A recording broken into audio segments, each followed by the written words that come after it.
Hey everyone, and welcome to another video. Tonight we have 5 stories from the internet. I hope you all enjoy them.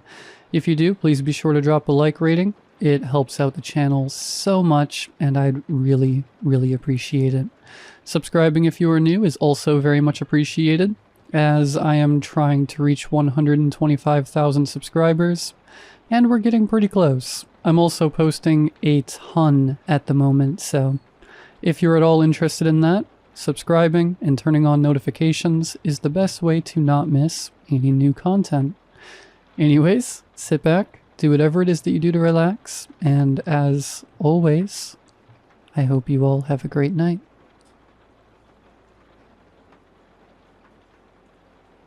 I haven't talked about this in years, not even to my therapist, but I'm writing it down now because last night, at 2:12 a.m., I heard the knock again.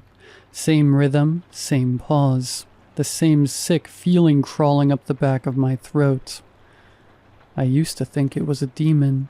I know how that sounds. But when you're a kid, there are things you just know without proof. You don't question why your closet makes you nauseous, or why the attic door feels like it's breathing. You just know something's wrong. And something was very wrong in that house. We moved in when I was 9, old Victorian at the edge of a dead-end street. Sloped floors, wallpaper like dried blood. My mom called it a fresh start.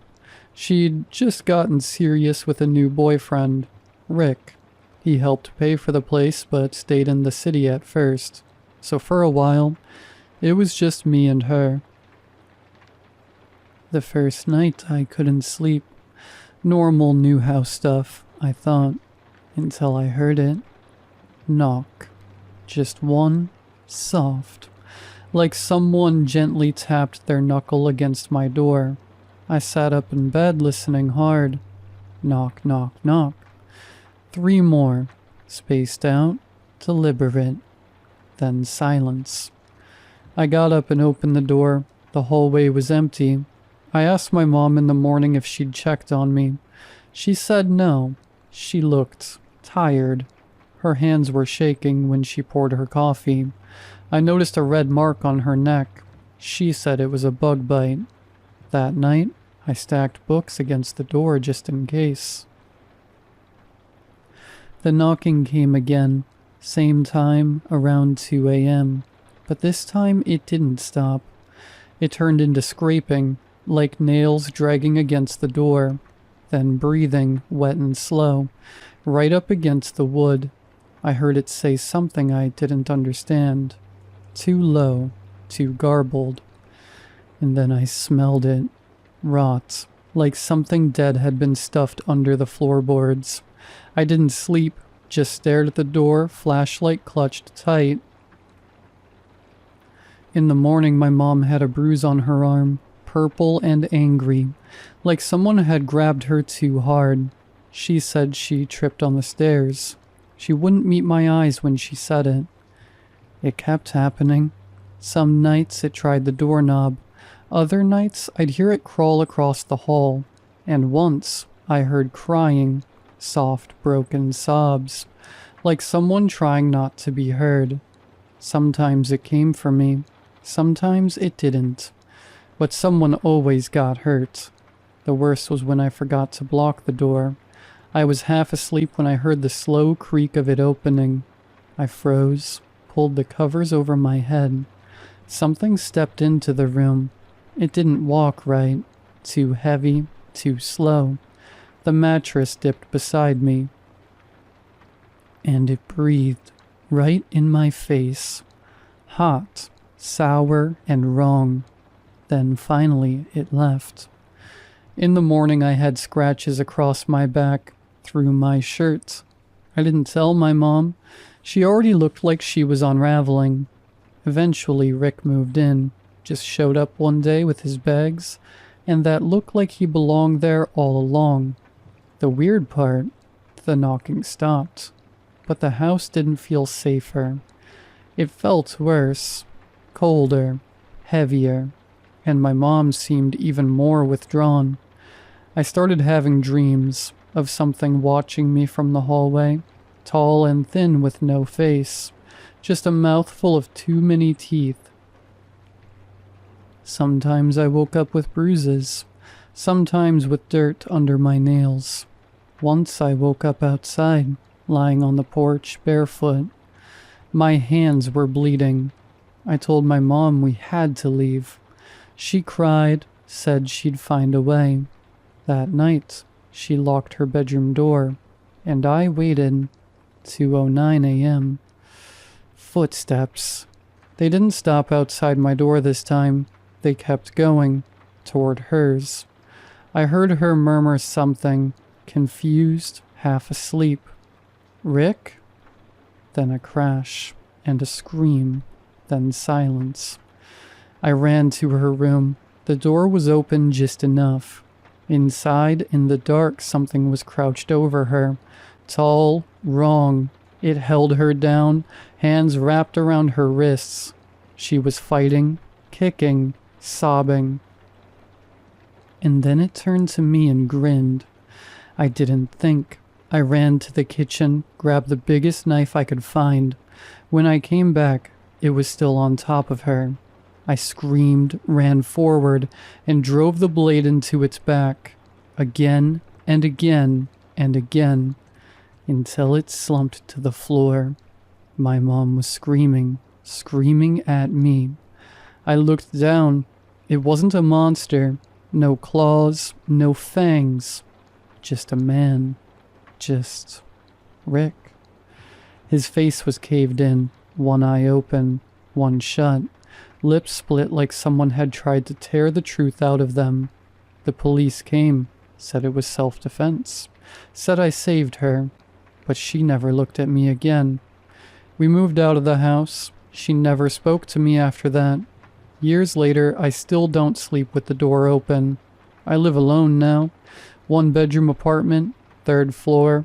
No creaks, no attic, no shadows in the hallway.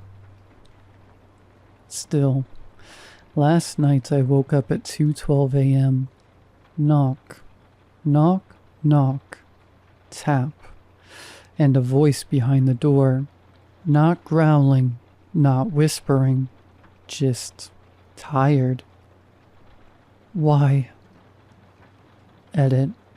This morning I found something under my bed. My old flashlight. Cracked. The one I used to keep under my pillow. Still faintly glowing. And it smells like cigarette smoke.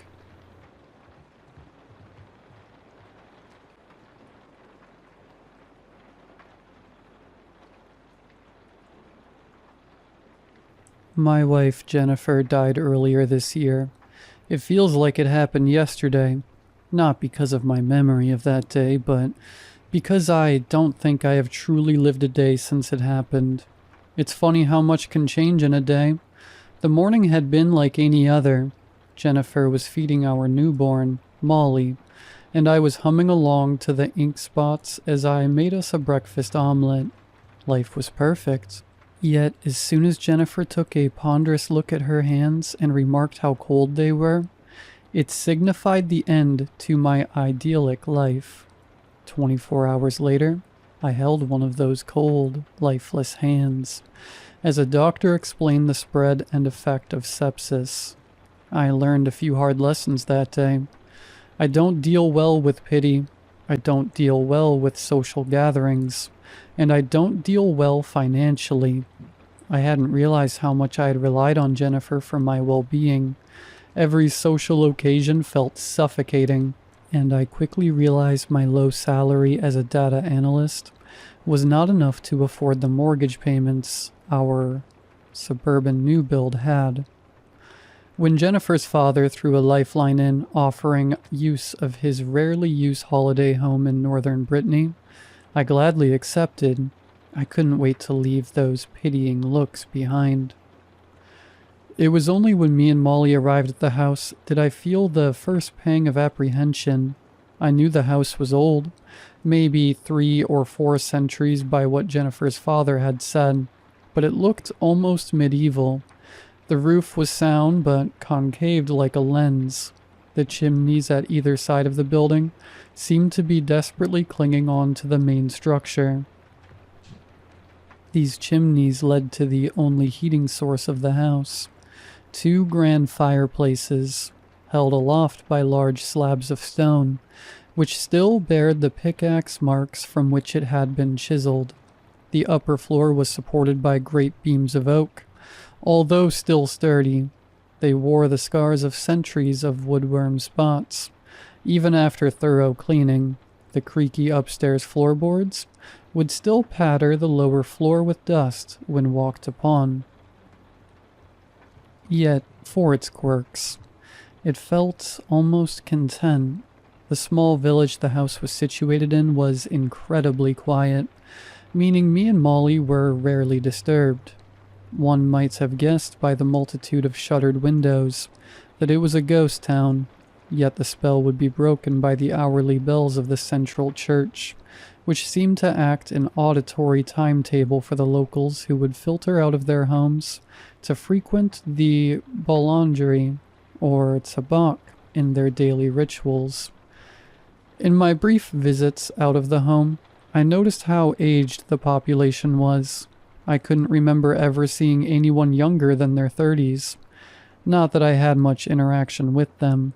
I couldn't even speak French, let alone Breton, and they always seemed to eye me with caution.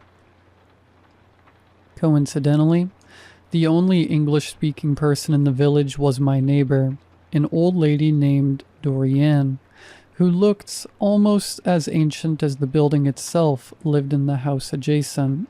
Our first interaction had been odd. I'd just returned from the corner shop, Molly strapped to my front, and shopping bag in hand, when as I put the keys in the door, I heard the clip-clop of wood on stone. I turned to face an old woman wearing clogs, donning a black and white motley dress, with a frilly hat to match. Before I had a chance to greet her, she pointed a gnarled finger at Molly and in a thick Breton accent croaked, "Is the baby yours?" "Yes, she is. Her name is Molly," I replied cautiously. "I didn't just find her now."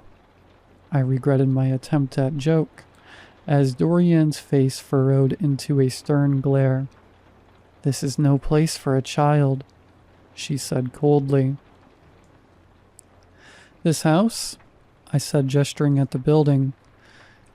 "It looks a bit shabby from the outside, but it's actually quite cozy on the inside, and—" Dorian cut me off by wagging her finger. No, this place is too dangerous for the child. We are too close to the chaos."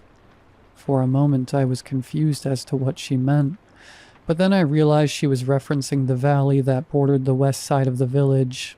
The Bretons use the word chaos to describe an area of literal, primordial, geological chaos, the chaos next to the village. Like many others in Brittany, is a winding valley filled with immense boulders and strange formations. These great rocks, some being larger than houses, are said to have been tumbled and shifted into place after great calamities. The ancient nature of these valleys has spawned countless myths of spirits and creatures who have roamed these areas before the age of man. This mystique, however, had always been lost on me. "I wouldn't worry. I don't think Molly here is going to be wandering near those rocks anytime soon," I said, stroking her hair. As she began to stir, Dorian only shook her head. "Her mother should be watchful. It's not what one wanders in that one should worry, but what wanders out." Before I could query what she meant, Molly began to cry. "Her mother is not with us anymore," I said quickly, feeling a sudden pang of anguish. "I better get in and feed this one. It was nice to meet you." We exchanged names and I made up my way inside. As I unpacked my shopping and began mixing up some baby formula, I felt my grief creep back into my psyche. I had been in Brittany 3 months, and I realized I hadn't thought of Jennifer at all this last week. Being so busy with work and taking care of Molly, I realized I hadn't had much time to think. Now I was left alone with my thoughts. I remembered how greatly I missed her. The small things that were absent hurt the most. The way I would catch her in a jumping embrace when she returned from work, the smell of her on my pillows, and the way she would sing Molly asleep. These small things that together formed a love for a person. Now all I am left with is a memory. Molly's cries woke me from my mournful trance.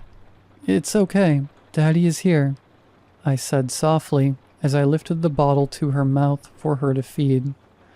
"What am I going to do, Molly?" I whispered as her mother's green eyes peered into mine, sighed and pulled her close to me. "At least I'll always have you." As if feeling my torment, Molly giggled and gave me one big toothless smile. I smiled back. "Okay, you little rascal. Time for bed. Daddy has some more work to do." I took Molly up to my bedroom, to her cot, which was nestled in the corner by the window. "Sleep well, my little angel." I kissed her on the forehead and tucked her in. Downstairs in the sitting room, I kindled a fire, opened up my laptop, and returned to my work. I don't know how much time passed until I heard that first bump. I'd been wearing headphones, so I don't know whether I had misheard at first. Then another, and another. I shot to my feet as I heard Molly begin to wail. I heard what sounded like frantic footsteps echoing from upstairs. "Molly?" I shouted as I began bolting up the staircase and into the bedroom. I had expected something, anything, but as I burst into the room, there was Molly, sound asleep in her cot. Had I imagined it? I stood in confusion as I felt a sudden breeze draft blow through the room. The window next to Molly's bed was slightly ajar. I was sure it hadn't been opened before. A low rumble of thunder emanated from the window. Rain began to patter quietly on the tiled roof. A strange tension filled me. I had never believed in ghosts, but this felt like something that a person who did believe in them would freak out about. Either way, whether it was a ghost or a rat, I suddenly felt very uncomfortable leaving Molly alone in that room. I carefully scooped Molly up from her cot and carried her back downstairs. She stirred as I entered the sitting room, and on sight of the baby milk bottle left on the side, she began incessantly reaching towards it. "Still hungry, are we?" I said to Molly as I laid her in the small crib by the sofa. "Okay, just one more then." I hurried to the kitchen to create another mix. As I re-entered the sitting room, I could see her eyes were locked on the bottle with a strange intensity. "Wow, you really like this stuff, huh?" I reached down to feed her the bottle, but she practically snatched it away from me with dexterity I'd never seen before, and began chugging the bottle down. "Whoa, settle down there, sweetie. You'll get a bad tummy." I tried to pull the bottle away, but she had a vice-like grip on the bottle. In sheer disbelief, I watched as the entire bottle's contents disappear in 10 seconds. As soon as she finished, she let out a small burp and threw the bottle from her crib. "Jesus Christ, Molly. Where did that come from?" I said in shock. I had never seen Molly act such a way. Or any baby, for a matter of fact. Molly's green eyes locked with mine.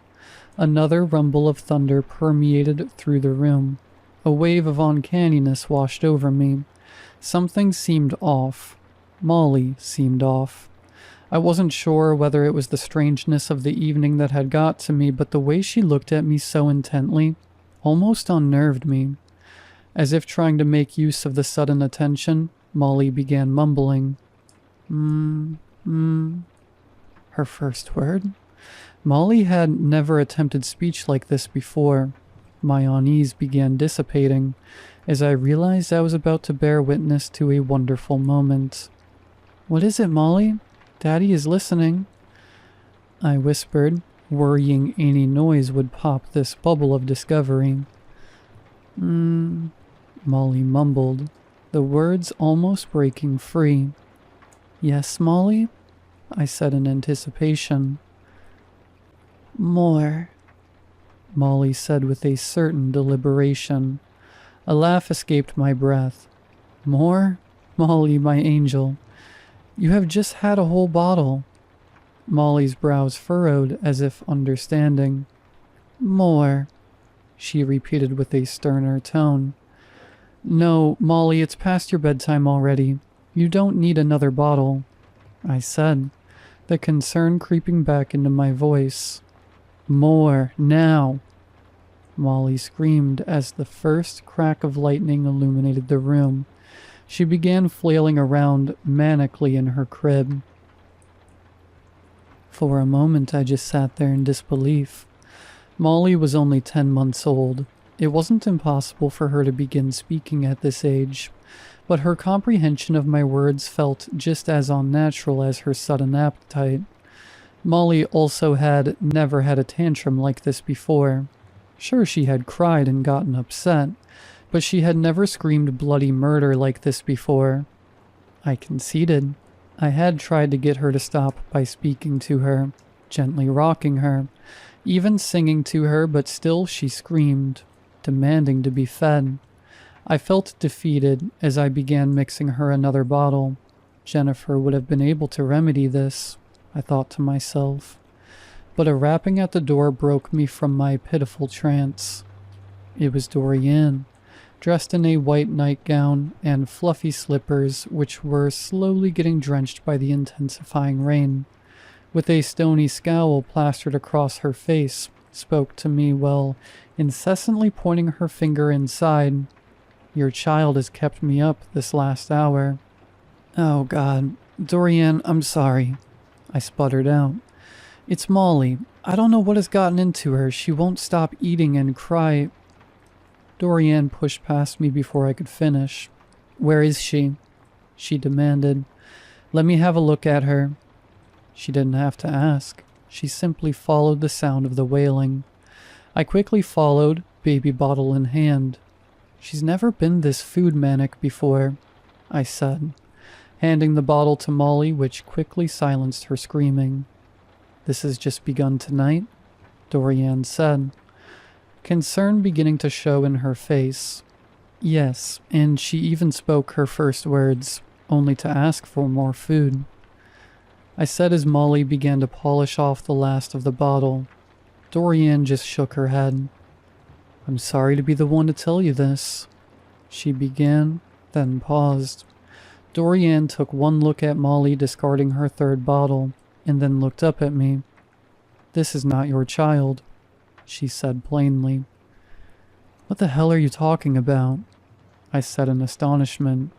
Children are rare here.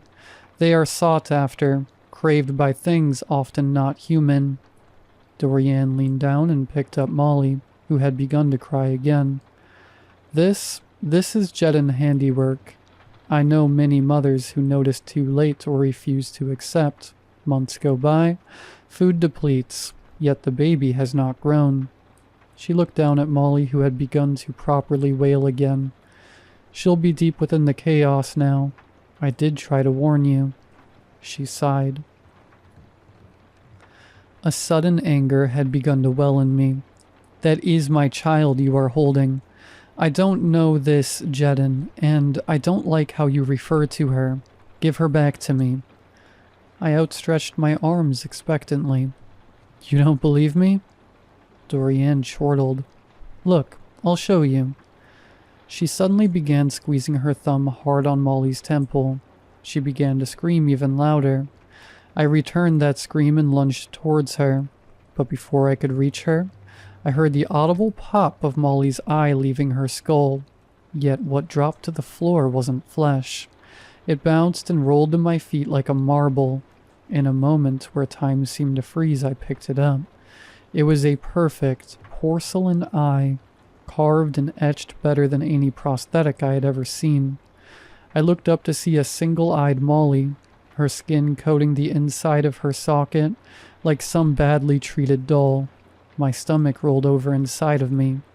What the hell is that thing? Speaking aloud what I was thinking.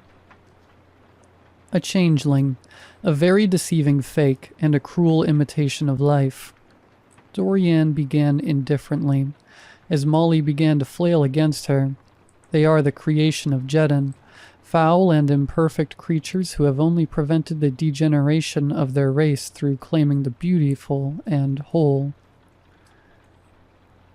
My mind began to race. The madness of the situation and the screams of Molly, or rather the changeling, had started to make my head throb. So where is the real Molly?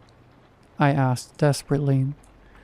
They'll have taken her to the caves under the chaos, Dorian said calmly, as another lightning strike lit up her dark eyes. If you leave now, you might be able to get her before she's claimed. You'll need to bring this, she said, dangling the changeling in front of her. Even though I knew it wasn't human, my paternal instinct made me spring to grab the one-eyed baby and cradle it under my arm. What am I supposed to do with her? I asked, slightly unsettled by her handling of the child. You'll use her to bargain. They'll only reveal themselves to you that way. Your child will be of value to them, but not more than the tool they use to acquire her. These things require a lot of craft. She gestured to the door. Leave now. Go to the deepest level of the chaos. If she's still alive, you'll hear her cries to guide your way. I hope you have more luck than I did. With so much information to process, and so little time, all I could utter to her was, "Thank you," as I grabbed my coat and ran out into the storm. It was raining hard. The changeling cried incessantly. Even with my knowledge, I instinctively tried to shield it from the rain the best I could. The lights flicked on in some of the houses I ran past as I held the screaming child. As the streetlights dissipated and the chaos unfolded in front of me, the only source of light would come from the inconsistent flashes of lightning that would illuminate the stone Goliaths I desperately clambered over. I was wading through the river of rock less than 5 minutes before I heard the first cries, faint and whistled through the wind. I heard her, my baby girl. I quickened my pace, in complete disregard for the unknown drops nestled between boulders. I leapt from rock to rock, clutching the impostor closely to my chest. Then I found it, a circular clearing which at its center held 3 great boulders, fallen into place to give the appearance of a great stone doorway leading into a black, endless abyss. A single cry echoed from the void. "Molly?" I shouted, but only thunder answered my call. I wish I brought a flashlight or a lighter, anything that would have let me see into the dark cavern. I had no way of seeing how deep or far it went. I didn't want to risk a fall unless there was no other option. I had to try, as Dorian said. "I have your child," I called out to the abyss, "and I know you have mine." No response. "I want to trade. I return what is yours, and you return what is mine," I shouted. I could feel the desperation creeping into my voice. Again, I heard Molly's cries echo out from the dark. I laid the changeling out on the stone. Its porcelain eye glistened in the moonlight. I realized I had no other option. I grabbed a loose stone and raised it above my head. "I'll kill it. I'll kill your creation if you don't bring me mine," I screamed as a sickening primal selfishness. It sickened me because I suddenly knew I would. If I couldn't have Molly, then they couldn't have this thing. A sudden guttural screech emanated from the darkness, an inhuman metallic scream that sounded like 100 forks being dragged across a chalkboard. "I'll do it," I yelled. The screams and cries of Molly from the cave seemed to sync with the abomination below me. "I'm going to give you till the count of 3, I said, my grip tightening on the rock. 1. Another hellish howl breaks from the dark. 2. The changeling looks up in a moment of terror. 3. A great crash of lightning strikes into a tree mere meters from where I was standing, blinding me with a light of sheer white for just a moment. As my vision clears, the rock still held aloft. I looked down onto the two green beady eyes. I immediately cast the rock aside and scooped Molly up into my arms. I don't know how long I sat there, quietly sobbing and whispering sweet comforts into Molly's ears. But as the rain began to soak through my outer layers, I got up and made my way home. I don't remember getting home at all, nor going to bed. All I remember is waking up on my sofa and Molly cradled in my arms. There were a few dying embers left in the fireplace.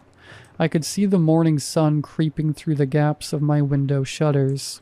For a brief, comforting moment, I thought I had just experienced the most terrible of dreams. However, this spell was shortly broken, as when I glanced to my table, a single porcelain eye stared back at me.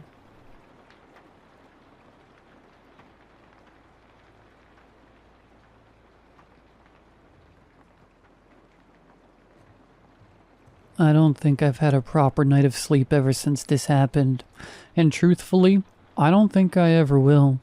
6 years ago, I died in the stupidest way possible. There's a lake of sorts located in the outskirts of my town. The day that I died was a particularly chilly day, so the lake was frozen solid. My two best friends, who I now refuse to talk to, dared me to walk across the frozen lake.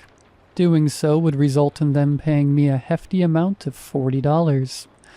I was 12 at the time, so you know damn well that I didn't think twice about this. So there I was right after school, walking across the frozen lake. Truth be told, it didn't seem like a bad idea at the time. Walking on the ice felt like walking on concrete. Then again, my friends were cheering me on the whole time, so I really couldn't hear the cracks that came from the ice. You can imagine how mortified I was when the ice collapsed. My heart stopped due to the sudden drop in temperature, and in that moment, the world faded away into the brightest shade of white, just pure white.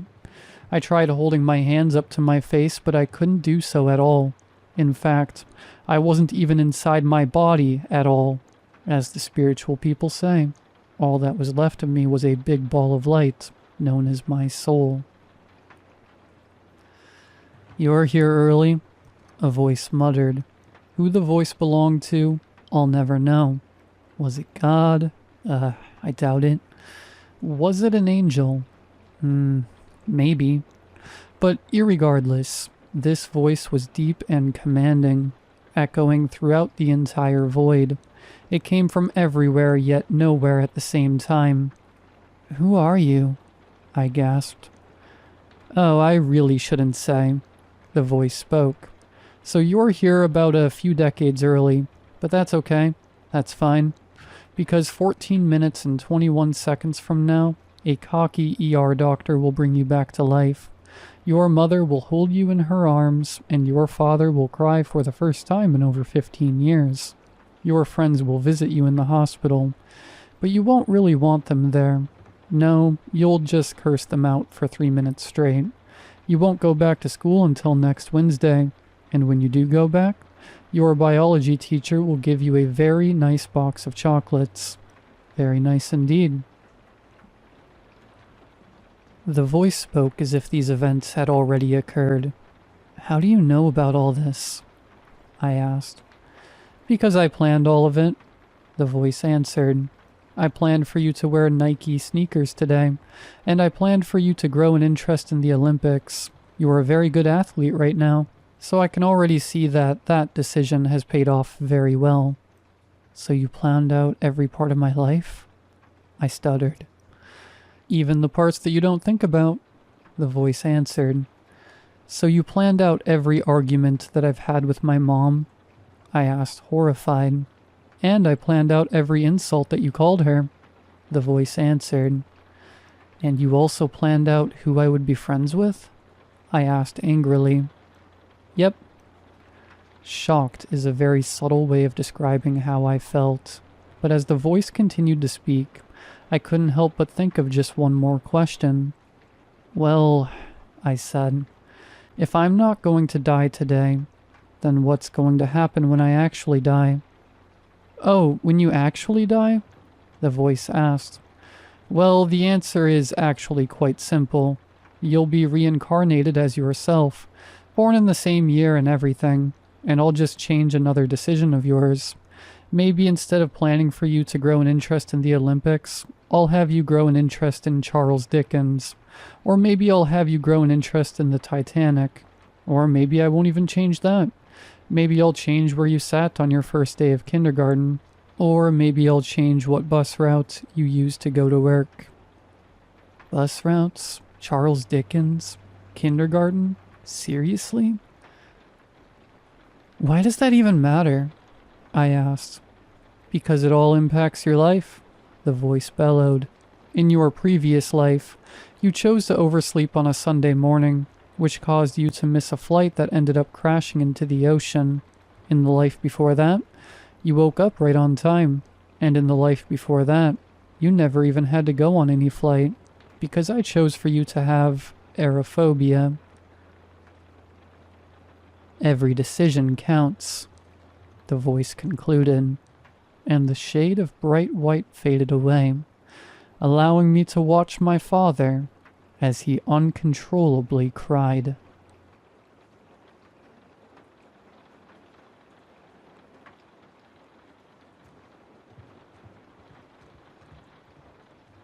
I'm writing to see if I'm crazy or not. No one at my job seems to believe me, but I know what I saw. I work at a movie theater as an usher. I spend all of my shifts checking theaters for people being assholes, sweep floors, take out garbage, the usual stuff. Depending on the movie release, my days can be boring with very little to do. Cast, yeah, staff is referred to as cast, and managers often spend the boring days just messing around and trying to stay sane. Sometimes we like to tell spooky stories to the new kids to creep them out. One story we have is about how, when the theater opened in 1991, a dude got shot in the lobby. It's a simple one, but telling teenagers that someone got shot can spook them. Another is Theater 12.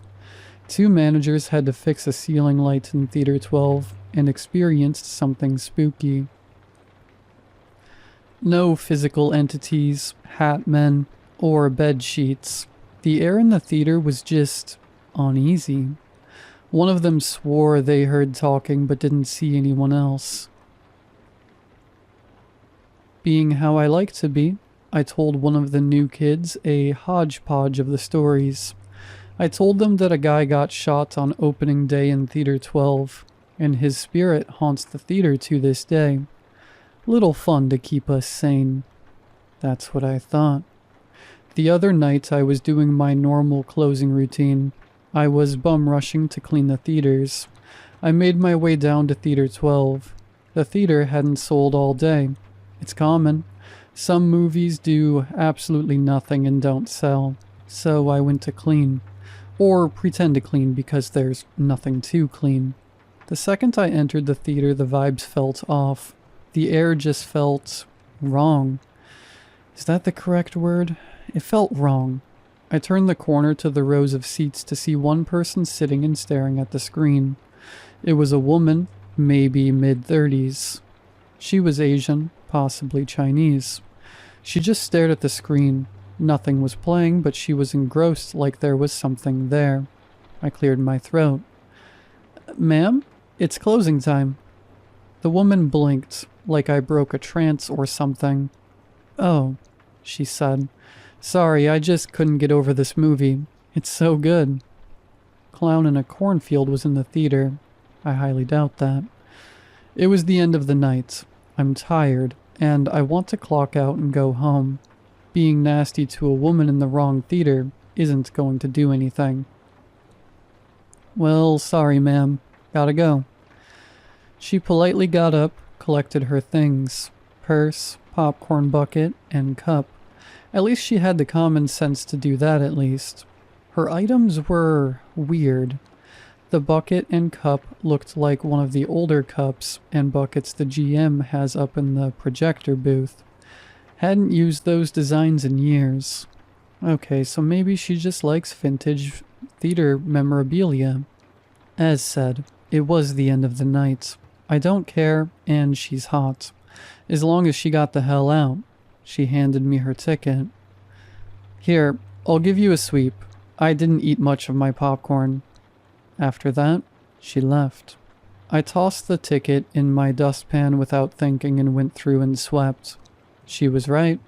Not much of a popcorn enjoyer. Didn't eat much at all. Easy clean. The can was empty too. Must have taken her stuff home with her. I cleaned the rest of the theaters in that hallway and listened to random YouTube videos. Afterwards, I went back into the lobby. My closing manager was cleaning the rest of the concession stand. "Everyone out?" he asked. "Yep," I say. "Hey, are you sure Theater 12 didn't sell today?" I asked. Manager grabbed the closing sheet, looked it over, and handed it to me. "Yeah, empty all day." I scratched my head in confusion. "Why, was someone in there?" "Yeah, some lady. Didn't see anyone leave that hallway?" "Just you, baby girl." I held up my dustpan, rifled through it, and pulled out her ticket. I examined it closely. The Silence of the Lambs. I showed it to my manager. She gave me this to save me a clean. We both examined it again. One thing stuck out. The date on the ticket. March 14th, 1991. We both stared at the ticket, then to each other, then down the hall to Theater 12. After that, I wouldn't go in that theater without anyone else present. Manager, co-workers, even customers. That theater really freaks me out now. No one believes me that I saw a ghost. My closing manager says I must have just found an old ticket under a seat. But I know one thing for sure. I refuse to be alone in Theater 12.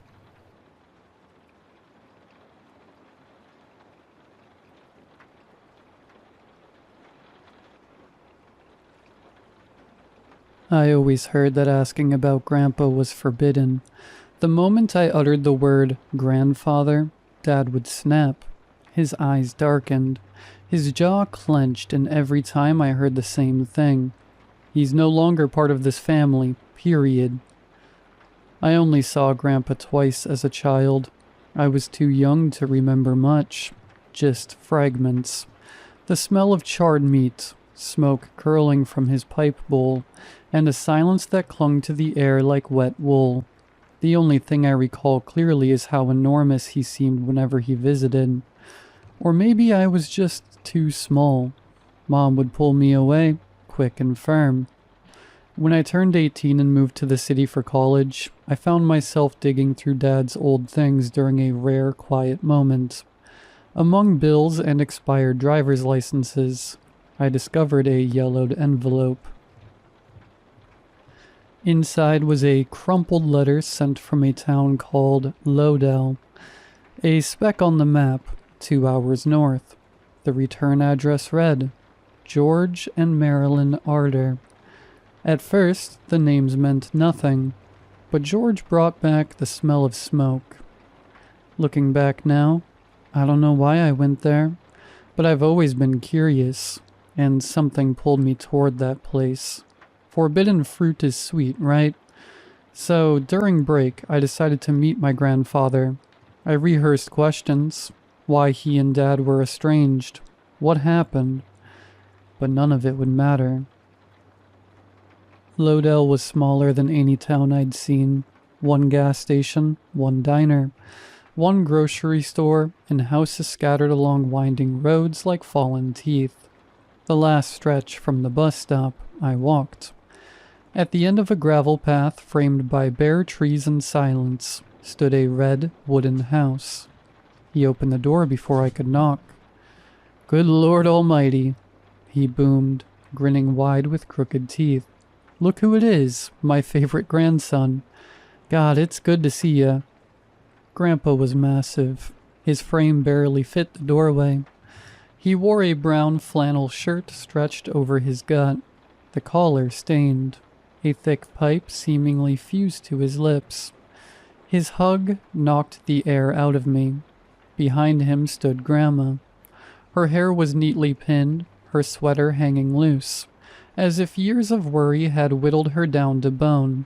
Her eyes met mine, and didn't match her smile. They said, "What have you done?" Grandpa ushered me inside, clapping my back so hard I stumbled. The house smelled of smoke, meat, and something coppery brown. The furniture was old but sturdy, the kind that outlives generations. He gave me a tour, laughing and gesturing wildly, and I sat with them in the living room, dark from heavy curtains. Grandma brought me tea with trembling hands. The first few days were tolerable. Grandpa joked, smoked non-stop, and taught me wood carving. He told stories to neighborhood kids who trickled in after school, 2 or 3 at a time. He was what people call the life of the party, and he really was. I don't know how to explain it, but Grandpa had this magnetism. People just gravitated toward him. He was kind, genuine, funny. His life stories were fascinating, and he clearly loved the attention, his pipe never leaving his mouth. Everything seemed normal. Except for one thing, his appetite. He ate constantly, bacon by the pound, bread by the loaf, pies in single sittings. Once I watched him devour an entire rotisserie chicken and a pan of cornbread before dinner. He chewed loudly, wheezing, sweating, never stopping. Plates piled around him like building blocks, yet he always wanted more. Licking plates, sucking grease from his fingers, gulping tea by the liter, nearly choking on it.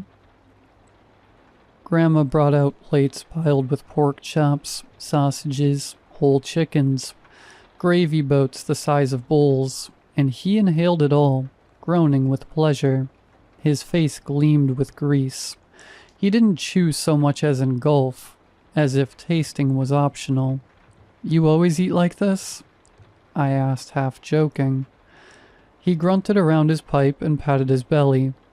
Big man needs big meals. I figured he just needed a lot of food, but not this much.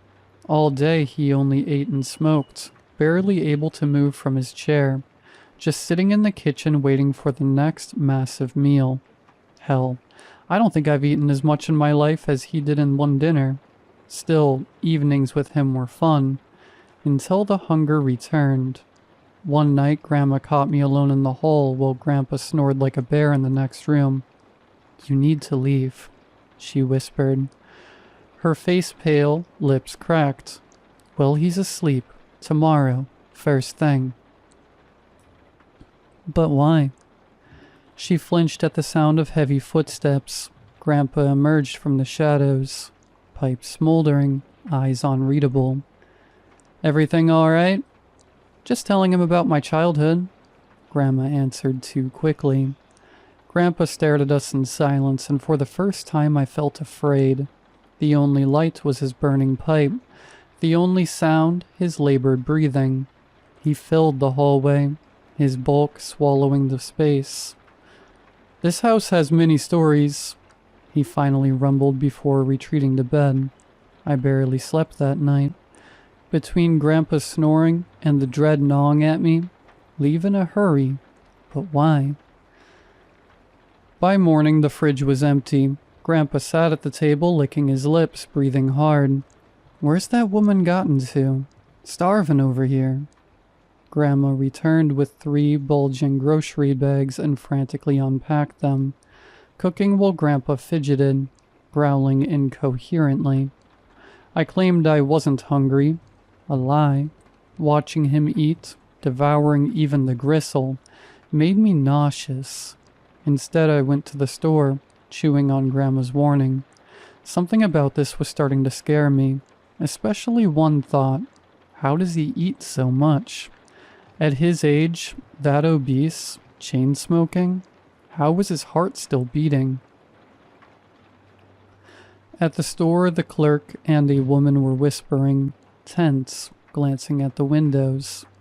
Ben's lost another pig, the woman muttered. Sixth one. Coyote? Bear? The clerk asked vaguely.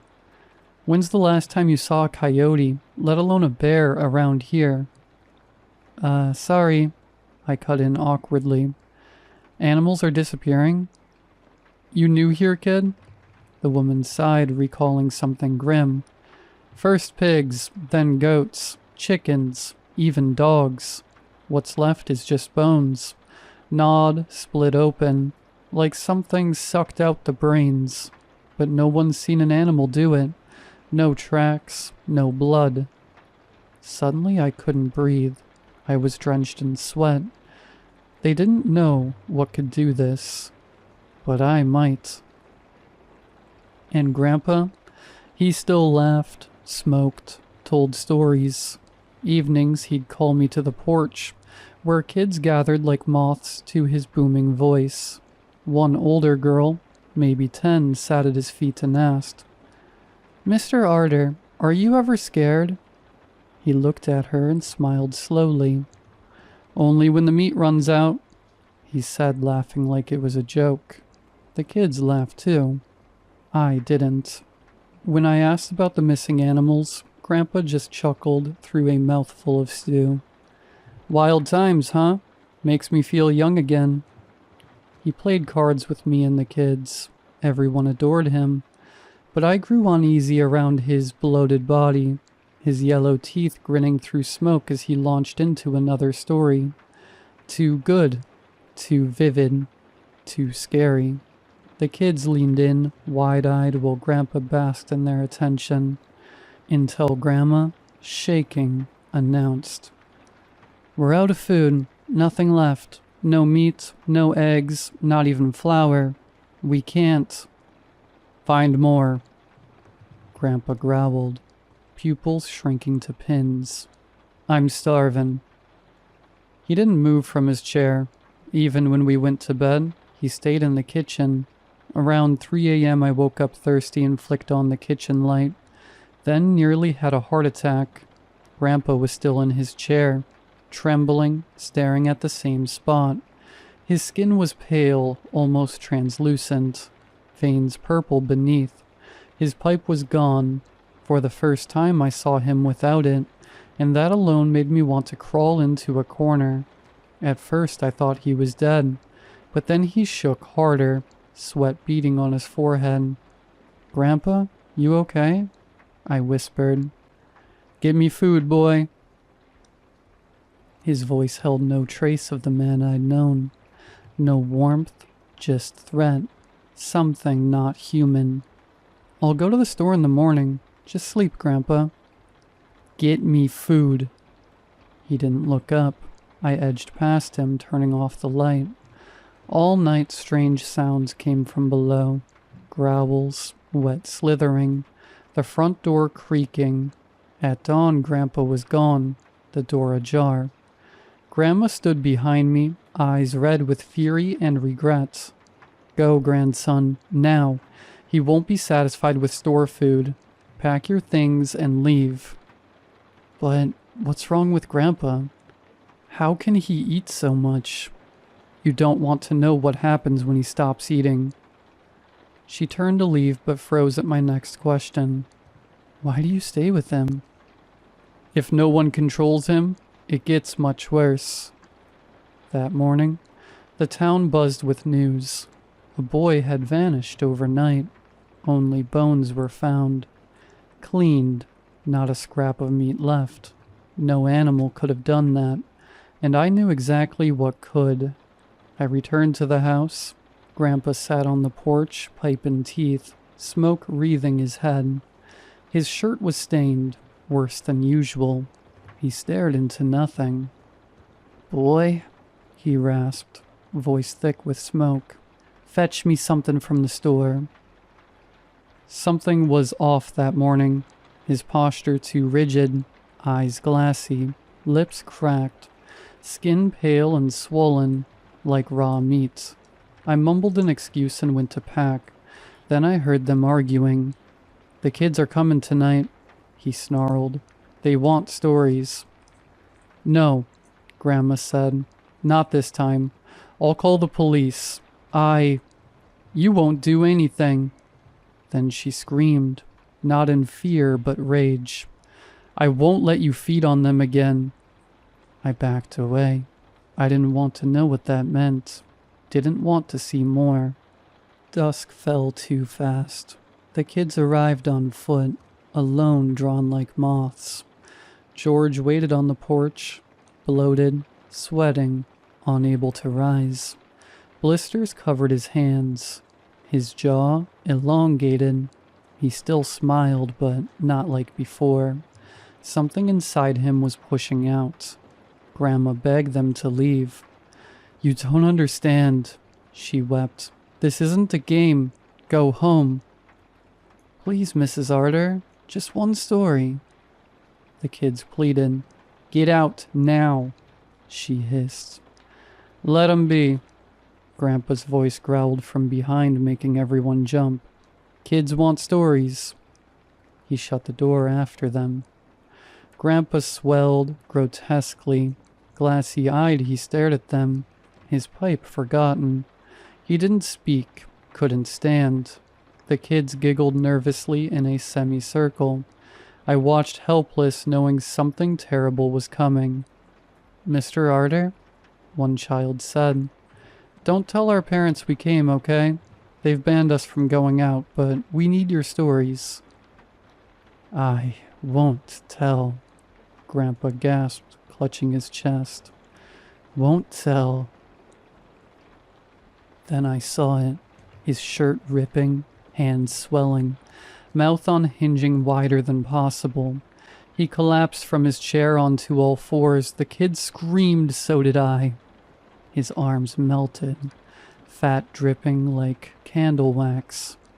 His distended belly dragged on the floor. Blisters erupted across his skin. God help me. His face slid into a wet, jagged grin of meat and fangs. Grandma stepped between him and the kids, gripping a fireplace poker, her eyes darting to me. "Run." "No more, George," she said. "If you want meat, take me." He didn't hesitate. One swift motion, her head vanished into his maw. The kids rushed the door, but it was locked. They pounded, shrieking. I stood frozen, praying this wasn't real.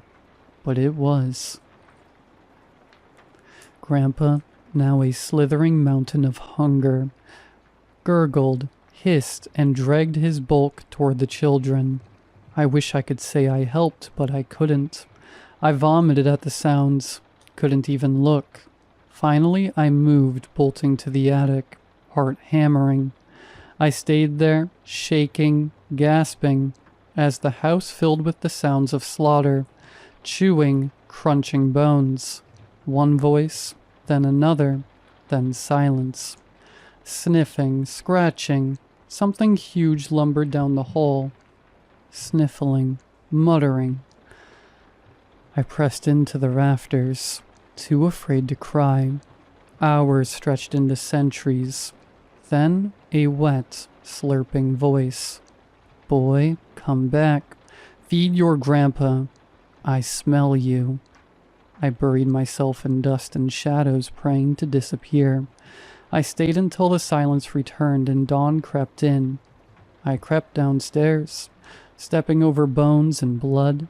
Grandpa was gone. Only a greasy stain remained where he'd fallen. The house reeked of death. I vomited down my pants.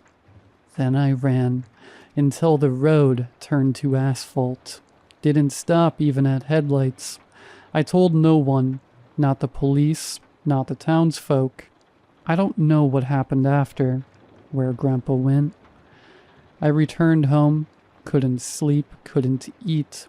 I vomited, cried, had nightmares of that night. Months later at breakfast, I met Dad's eyes and asked, "Why didn't you tell me?" He stared into his coffee. I hoped you'd never go there, he said softly. You weren't supposed to know that address. Guess blood calls to blood. What does that mean? He looked up, eyes bitter. You're not my son. Silence fell like snow. I mean, you are my son. I raised you. I love you. But you're not mine. George brought you as a baby. Said he found you by the river. I didn't ask. Didn't want to know. But your real parents. What happened to them? He swallowed. George got hungry. That's all you need to know. And you... how did you live with him? We moved town to town keeping him fed, but it was never enough. When I was 16, we settled in Lodell. A month later, he brought you. I escaped with you. He stayed for 18 years. Now I live with that truth. Try to forget, but some nights I wake tasting ash and smoke. I hear news reports, missing animals, missing people. I lock the windows. The guilt eats me alive. Those kids, I knew. I could have stopped it. Could have spoken up, but I was scared. And that, like the nightmares, will haunt me forever.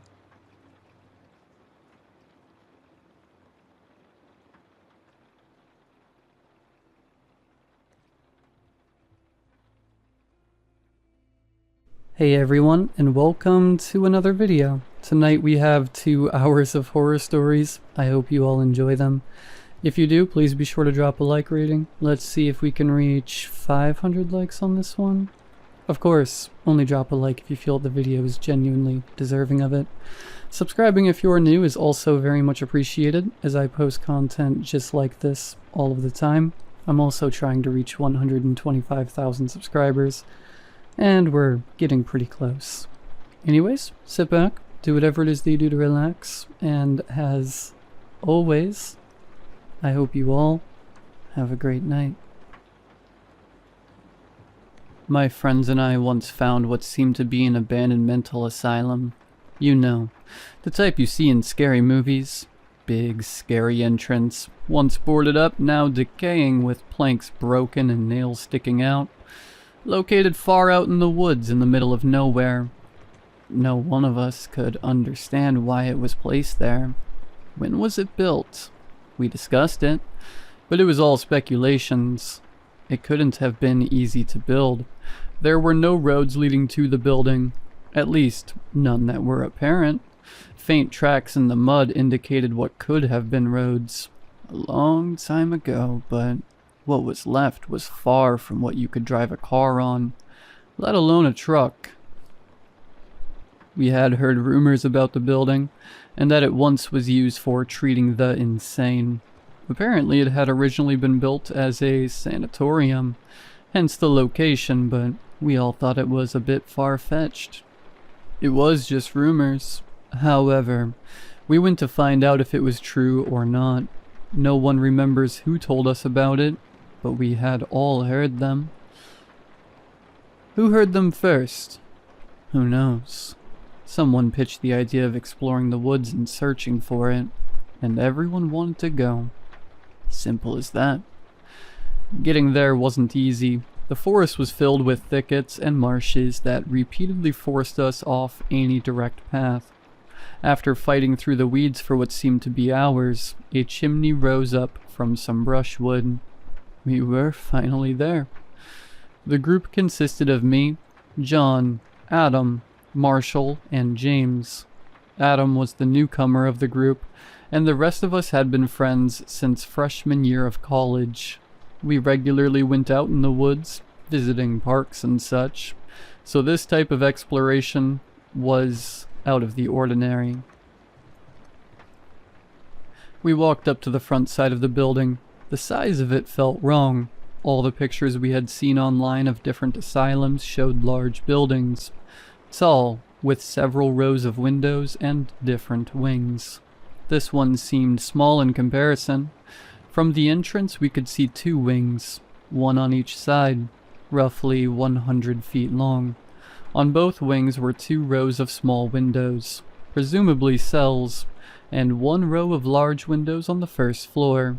Most of the first floor were boarded up, while the ones on the second and third floors had cracked or were missing completely.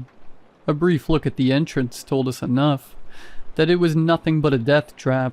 The rotting boards covering the door hung loosely. James said he thought we could remove them, but Adam stopped him. He said he would get crushed if he tried, and if that happened, how would we call an ambulance? Not to mention the diseases he could contract. We split up into 2 groups. James, Marshall, and I went counterclockwise around the building, while Adam and John went clockwise. On the short side of the wing, we saw a large sheet of plywood leaning against the wall. It was fresh and still light brown, as opposed to the dark, corroded browns of the surrounding wood. Apparently, we weren't the only ones who had ventured here. But how would anyone get it out here? And why? Behind the plywood sheet was a door, a new door. No cracks, no moss, fresh hinges, and a shiny padlock in stainless steel. I felt a chill through my spine. We weren't supposed to be here. Someone had been here, probably recently. Why? Why would anyone make the effort to drag materials out here? Were they squatters? Junkies? If we met someone, which would be better? I shivered and looked at James and Marshall. Both were grinning and discussing what could be behind the door. Not a single word of caution, only excitement. James tried banging on the door. Did he expect someone to open? The thought of someone else here made me uneasy. Guys, I don't think we should be here. I want to leave. This place creeps me out. Before anyone could respond, we heard Adam from the other side. Hey, we found an entrance. James and Marshall rushed away, but I couldn't shake the feeling that something was wrong. Very wrong. I felt watched from different directions. While looking at the surrounding vegetation, I felt someone watching me from within the building. When I turned around to check the windows, I saw nothing. But then the same feeling came once more, but now from the forest, as if it had eyes. A twig cracked, and I rushed to my friends. Adam was holding another fresh sheet of plywood, hiding yet another door. Same type of door, new hinges, and a matching padlock. The padlock hung on the door, shackle open. Apparently it wasn't locked, John said. We found one as well, but we didn't touch it, said Marshall. We all looked at each other. My friends were grinning with anticipation, while I almost trembled with fear. Y'all ready? Adam grabbed the door while I closed my eyes. I wanted to leave so badly, but I knew that if I tried to find my way back, I would get lost. If I got lost, whatever was lurking in the woods would get me, like in every horror movie. I wasn't that stupid. Adam pulled the door, and it swung open without any struggle. It seemed too new to be here. It shouldn't be here. It was totally wrong. New things on something that was supposed to be abandoned felt wrong. Abandoned things should be rusted and rotten, not fresh wood and shiny steel. I spoke before anyone could enter the doorway. Do none of you think it's weird to find a perfect door, almost new, in a place like this? It's an abandoned building. It shouldn't look like this. So what? If we meet anything, we're a group. Besides, I brought protection, John said while showing his gun. Then it's nothing to worry about, Adam said. Let's go. I'm dying to see what's inside. He entered the building, followed by John. James and Marshall stayed with me. Noticing that we weren't moving, John mimicked a gun. They shrugged and followed John. How much safety would a gun provide? I shook my head in disbelief, but when the creeping sensation came back, I followed my group. The door we'd entered through had probably been an exit. As the inside showed a hallway, this must have been an administrative ward, as all the rooms looked like offices. Small signs ornamented each other, but time had made them unreadable. The closer we came to the main entrance, the worse the stench got. It smelled of mold and something rotten, like compost or roadkill. Past the main entrance, we saw a sign that read storage and went to check it out. The stench worsened. Outside the door, it was unbearable, a thick, meaty smell. Marshall tried to yank the door, expressing his hope it would open the same way as our entrance. However, it didn't budge, so we continued to another room designated for storage. I covered my nose, but the stench seeped through everything. I gagged and almost vomited, but the others didn't seem bothered. Why? I want to leave. This feels too weird. Then do so. We'll continue exploring. I'll get lost if we don't go together. Marshall tried the other storage door and it opened. The room consisted of several shelves of glass vials and jars. It looked like something straight out of a horror movie. Why do you want to be here? I asked. Sure, it seemed fun at first, but this place gives me the creeps. How can you not think something is wrong? Because it's an abandoned building. It's old. It's going to smell and feel weird. What about the fresh plywood in the new door? Who would do such a thing? They all shrugged. What was I supposed to do? Follow them or try to find my way home? I felt that the best option was to stick with the group, even if I wanted to flee. In the back of the room, we found jars filled with some kind of liquid and organs. Kidneys, intestines, and even a brain suspended in some kind of liquid. I threw up while the rest of the group examined it thoroughly. While bending forward, I noticed something in the corner of the room. After wiping my mouth, I went over and saw that it was a white thermal box with red letters on it. Human organ for transplant. I felt like I was going to vomit. The box looked clean, like it was brand new. James went over to the box, but instead of picking it up, he opened the nearby locker, revealing even more thermal boxes. We shouldn't be here, said James. I could hear his voice breaking up. Finally, someone felt the same as me. The rest of the group didn't seem too bothered by our macabre finding. I just want to check upstairs really quick, then we'll leave this place, okay? Adam bargained.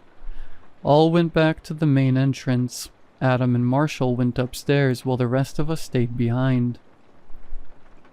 While waiting, we could hear the floor creaking as they walked away. After just a few minutes, we heard a commotion from upstairs. Suddenly, Adam yelled, "Help!" John drew his gun, and we rushed up the stairs and turned up to the right. It was a long and narrow hallway. Shattered glass covered the floor. A lot of the cell doors were either open or completely missing. Down the hallway, we saw Marshall on the floor, kicking and screaming as a figure was dragging him away. John rushed towards them, aiming his gun, but out of one of the open cell doors came a bat. It struck him right in the face, making an awful cracking sound. As he fell to the ground, blood spewed out of his mouth and teeth fell to the ground. Out of fear that it would happen again, neither me nor James dared to rush after. Who knew if more people were lurking? We walked as fast as we could, checking past each other for ambushes. Time-consuming, and as we checked each door, our friend was dragged further away. They were being dragged into a room, and by the time we got there, the door was locked. Through the small window, we could see the figures wrestling with Marshall. John sat in an adjacent chair. His face was mangled, and a stream of blood ran down his body. Still fighting for his life, Marshall didn't make it easy for the figures. I pulled the handle with all my force. I punched the window as hard as I could. Tears poured as I tried everything. John tried tackling the door, but it wouldn't give way. What are we going to do? James grabbed my shoulder and started to shake me. His eyes were red and he was pale as a sheet. "Where did John's gun go?" I said, frantically scanning my eyes through the shaded gray corridor. We hurried back to where John had been ambushed, but the gun was nowhere to be found. In a desperate search for tools, we rushed down the stairs, back to the room labeled storage. In the same room as the thermal boxes, James found a crowbar. I grabbed a hammer and we rushed back. Halfway through the corridor, out of nowhere came a bat, hitting James right in the face. He fell to the ground. A large thud and one of his eyeballs popped. How many were there? The man came at me, swinging his bat in my face. I dodged and smashed his knee with my hammer. He screamed and fell to the ground, grabbing his knee and rolling around. One of his forearms had a black tattoo of a skull. I do not know why I noticed it, but something made me stare at it for a second. Out of the room where John and Marshall had been dragged came the two other ambushers, rushing towards me. I panicked, rushing down the stairs and through the hall. All the doors were closed, so I assumed that there wasn't anyone behind me. Not that I had the time to slow down and check. Once outside the building, Adam came running from the backside. We rushed as fast as we could through the forest, hopefully in the right direction. After a long time running, we came to a road. When we were sure that we had lost them, I grabbed my phone to call the police. Not knowing where we were, I tried my best to describe the location. It ended up being a vague explanation of where we were, and I told them what had happened. Adam told me that someone had pushed him into a cell and the door had locked.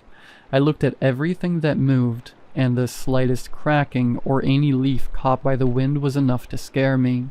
Adam continued to explain, but I couldn't focus. Something about smashing the window and climbing down the wall. I wasn't that interested. I was mostly relieved that I wasn't alone. After a while, we saw the patrol car and waved at them. I had no idea where we came from, so Adam led the way. After walking what seemed to be an eternity, we came out of the forest to see a football field. Our football field. Somehow we had ended up in our city. "I don't understand," said Adam. "We walked the exact same way. How could we get lost?" I shook my head. I had no idea how this had happened. I had tried my best to remember the way, but apparently both of us were wrong. The police dismissed us. They must have thought we tried to trick them. First, they started to ridicule us, talking about the big and scary building right in the middle of nowhere that no one had heard of. Then their tone became harsher and said that we'd get arrested if we bothered them with this again. We weren't lying, but they didn't believe us. Marshall, James, and John were listed as missing, but they were never found again. I grieved the loss of my dear friends, blaming myself for not trying harder to stop them from entering. Adam and I didn't talk much after that. He found new friends to hang out with, but I was still mourning. Every night I had vivid dreams about what had happened. The dream started with a cloaked figure leading the way to the asylum. It carried a comically big set of keys with it, and would use it to open every door. Through each door, it would direct the group further, going upstairs and finally into an operation room. One after the other, my friends got knocked out by a taser. The figure closed the door in my face, leaving me outside, and started to restrain my friends. An open door showed thermal boxes. Lots and lots of thermal boxes. The figure started cutting in my friends, and I did nothing. I just stood there, watching my friends have their organs harvested. When the figure was done, and every organ harvested, the figure would stand before me, revealing its face, showing who it was. Me. It was I. Sometime later, I went to a bar to drown my sorrows when I saw Adam sitting in a booth, chatting with people I didn't know. Two of them were my age, probably students, and the third was much older and bigger. He sat there with crutches, leaning towards the booth. There was something about that man that made my stomach upset. He made eye contact with me, and while giving me a disturbing smile, he raised his glass. Then I saw it, the tattoo. Adam noticed me and gave an awkward smile, whispering something to the injured man. He tried to limp after me, but I turned around, walking as fast as I could without drawing attention to myself. My brain froze. I needed to get away. Fast. As I opened the door out, one of the unknown men started talking, addressing Adam, mentioning an abandoned building in the middle of nowhere. It was then I realized who had suggested that we go out there in the first place.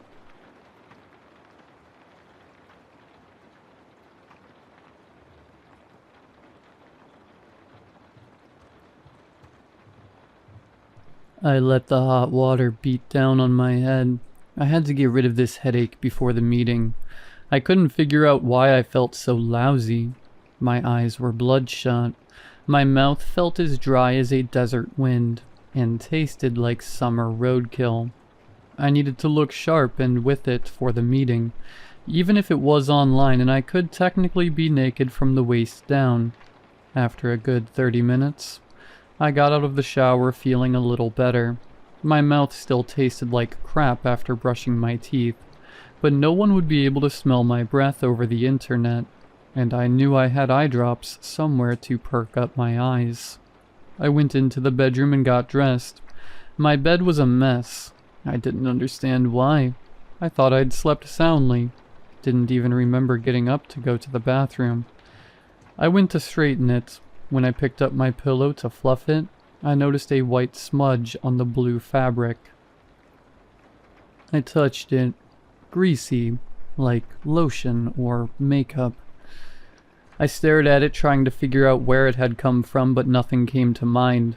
I tossed the pillowcase into the hamper and headed into the kitchen to grab something quick to eat. There was an open, half-empty water bottle on the counter. I vaguely remembered drinking it. I poured out the rest and grabbed a fresh one from the fridge. I sat down at my desk with my water and a snack.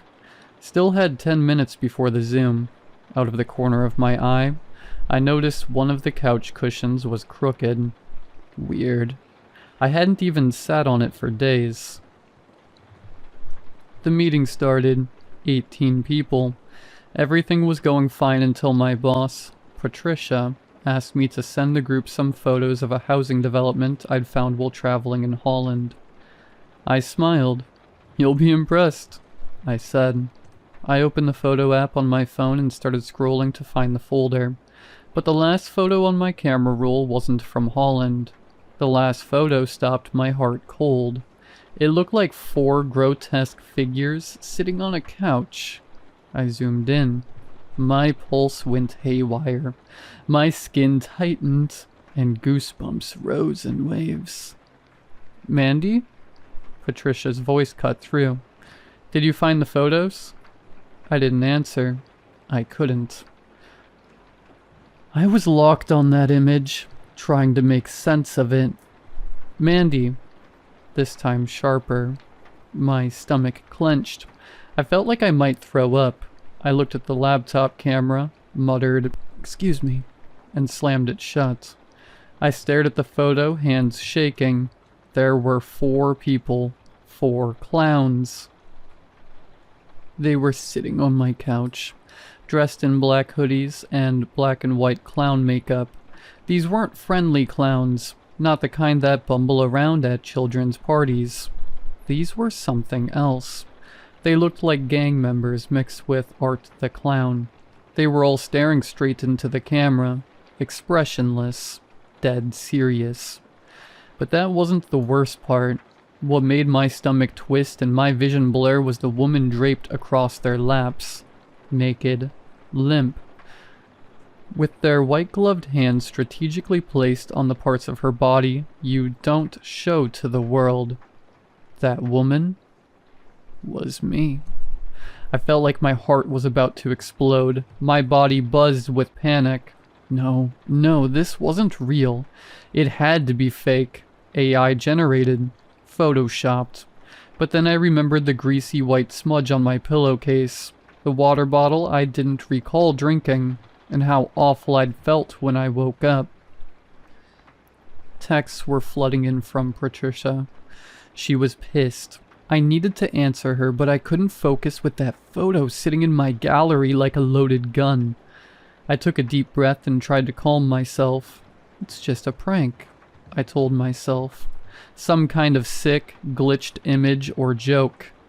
I deleted it, closed my eyes, breathed in, breathed out. Then I opened my eyes, ready to text her back, but that freaking picture was back on my phone. Clumsy me, I thought, and deleted it again, only to see it reappear again and again. Same image, same timestamp, same frozen horror. My chest tightened. I could feel the panic build again. I checked the metadata, and it showed it was taken last night, and with my phone. Trying not to throw up, I opened the sleep tracker app. It showed I left the bed at 2:17 a.m. and returned at 4:42 a.m. Out of bed for over 2 hours. I had no memory of that at all. There was also a sharp spike in my heart rate, and location data said I walked around the apartment. I couldn't take it anymore. My hands were shaking and my stomach felt like it was trying to tie itself into knots. I went to the cops. I didn't want to be one of those people, but what else was I supposed to do? 4 strangers might have broken into my apartment and posed with me while I was unconscious. That's not a prank. That's assault. I didn't care how crazy I sounded.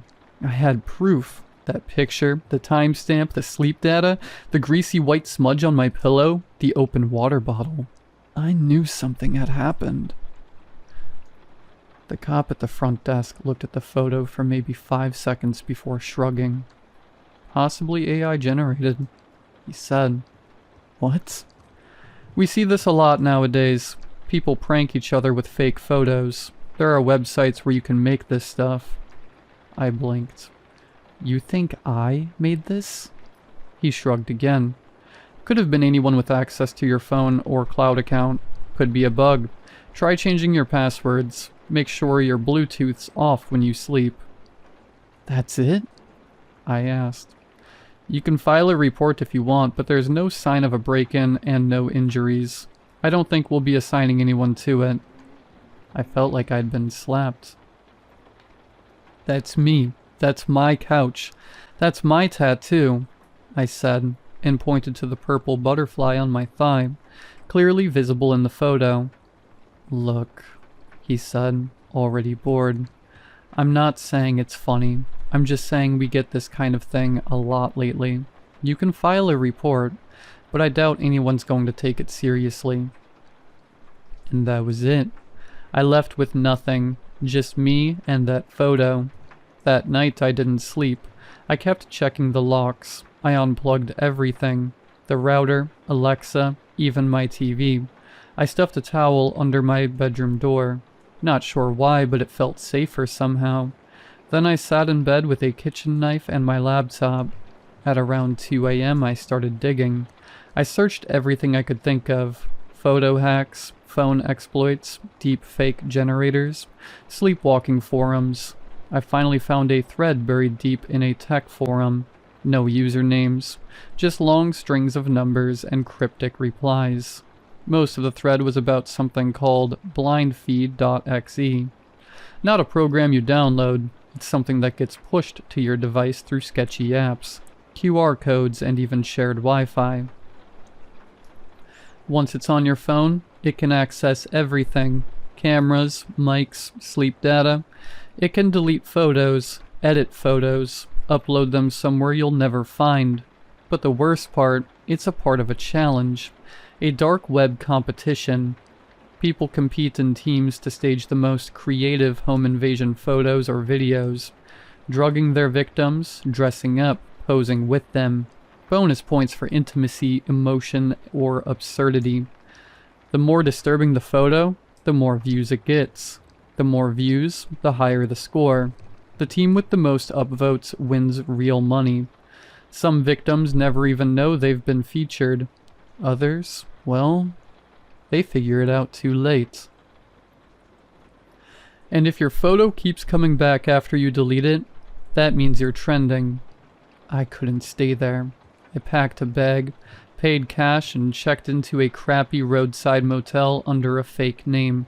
I unplugged everything, shoved a chair under the doorknob, slept with my phone in a Faraday bag, and my knife under the pillow. Still, I woke up at 6:13 a.m. with that crawling feeling under my skin. I got up and noticed a piece of paper on the dresser. It hadn't been there when I went to sleep. I was sure of it. It was a printed photo. Me, asleep in the motel bed, surrounded by 4 clowns. 2 crouched beside me, 1 sat at the foot of the bed. The 4th clown was lying next to me, head on the same pillow, his face turned toward mine like a couple. Underneath, typed in bold black letters, "You looked better in the first one." I've done everything I can. New name, new place, no smart devices, no Wi-Fi. I sleep with the lights on. Doesn't matter. They're still playing. So if you ever find a photo on your phone that you don't remember taking, if you're unconscious in it, and you're not alone, don't delete it. Don't post it. And don't try to track it. Because the more people who see it, the more points they get. And if your photo goes viral, they'll come back for a sequel.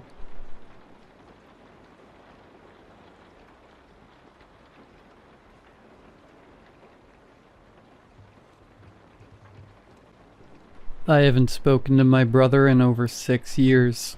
No fights, no drama, just silence. One day he stopped replying, stopped calling, stopped existing in my life. Our parents passed within months of each other, and even then, he never showed up. So when I got a voicemail from his landlord saying they hadn't seen him in weeks, I should have just deleted it. But I didn't. I found a spare key taped behind the rusting electric meter, just like he always joked about when we were kids. If I ever disappear, check behind the meter. I wish I hadn't remembered that. The house smelled like mold and metal. Stale, dead air. Every light I flicked on buzzed before going dim again. Nothing looked disturbed. No signs of a break-in. No shattered glass. No chaos. Just stillness. That was somehow worse. The fridge was empty. So was the sink.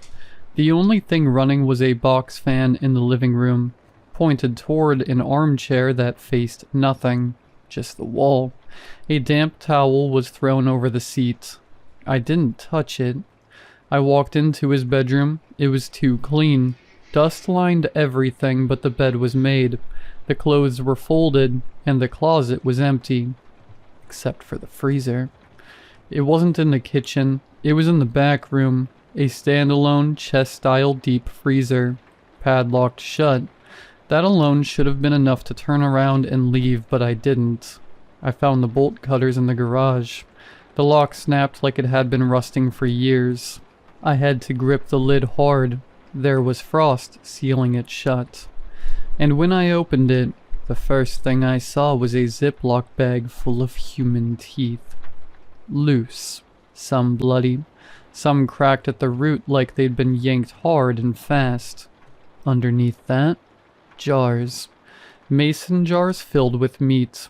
They weren't labeled, but one had a fingernail floating at the top.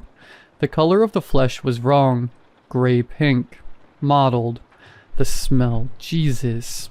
The smell hit me like boiling bleach and rotting copper. There were bones. Small ones. Finger bones. A wrist, maybe. My vision started tunneling. I don't remember standing up, but I was suddenly in the hallway holding a jar. The lid slick with something oily. I threw it through the bathroom mirror. That's when I saw the photos. Taped to the underside of the mirror were Polaroids. My brother, shirtless, smeared with something dark, kneeling beside bodies. Bodies missing chunks, pieces. Some were missing faces. One of them was posed like it was praying. In all of them, he was smiling. He looked so proud. I tried calling the cops. No service. I bolted, left everything behind. I made it home 2 hours later, shaking so bad I couldn't hold my keys.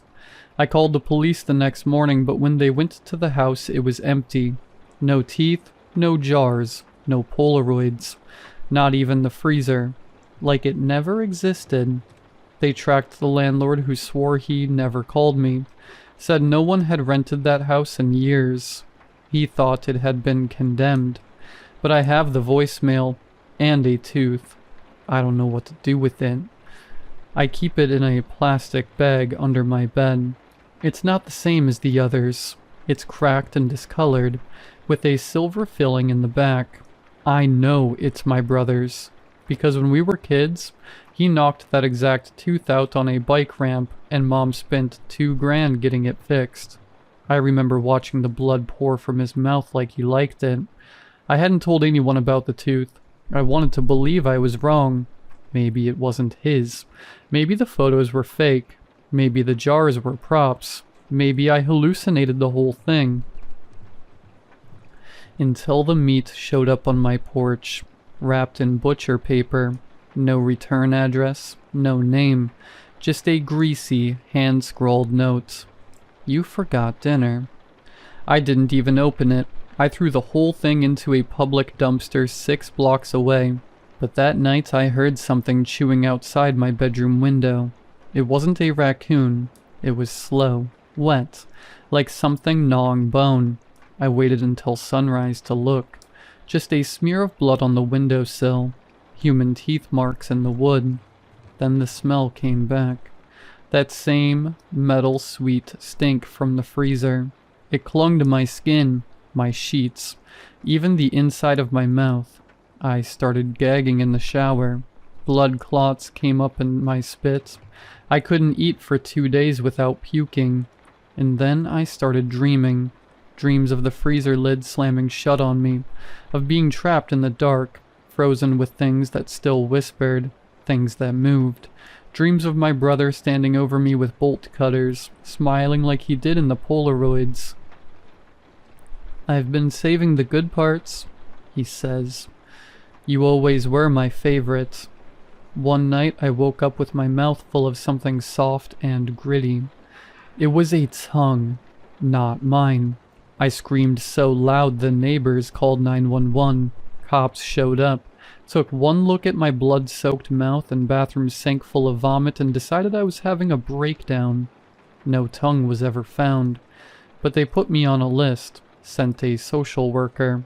She came by 2 days later, cheerful and chirpy, offering help. So I let her in. I don't know how to explain what I saw next. Her clipboard had teeth embedded in it. Real ones, still bloody, pressed into the leather like someone had bitten it over and over. She didn't mention it. She just smiled, too wide, too long, like her skin was stretching to keep up. Your brother says hi, she whispered as she walked out the door. I haven't slept since. The freezer's outside my building now. Same dent in the lid, same rust pattern. But this time, the lock's on the inside, and I can hear knocking from within. I started boarding up my door yesterday. I don't leave my apartment. My phone buzzes with unknown numbers every night at 3:17 a.m. I don't answer anymore. The voicemails are just chewing sounds, slurping, gulping. Last night I looked in the mirror and saw something lodged in the back of my throat. I reached in with tweezers and pulled out a piece of paper, soaked in bile. It read, "You'll taste just like Mom." Tonight I finally opened the bag under my bed, the one with his tooth. I don't remember taking it out, but when I came to, it was in my mouth, wedged in perfectly. No blood, no pain, like it had always belonged there. I ran to the bathroom mirror, heart jackhammering in my chest. My hands were shaking so hard I nearly dropped the flashlight when the power cut out. The face staring back wasn't mine. It was his. Not a hallucination, not a reflection. His eyes, his mouth, his smile. I screamed and tore the tooth out with pliers. Blood poured from my gums, dripped into the sink, pulled around the base. I heard the knocking again, from inside the mirror this time. Then his voice, soft and close, like he was breathing down my neck. Took you long enough. That's when I understood. The teeth, the jars, the tongue, the smell. He wasn't preserving bodies.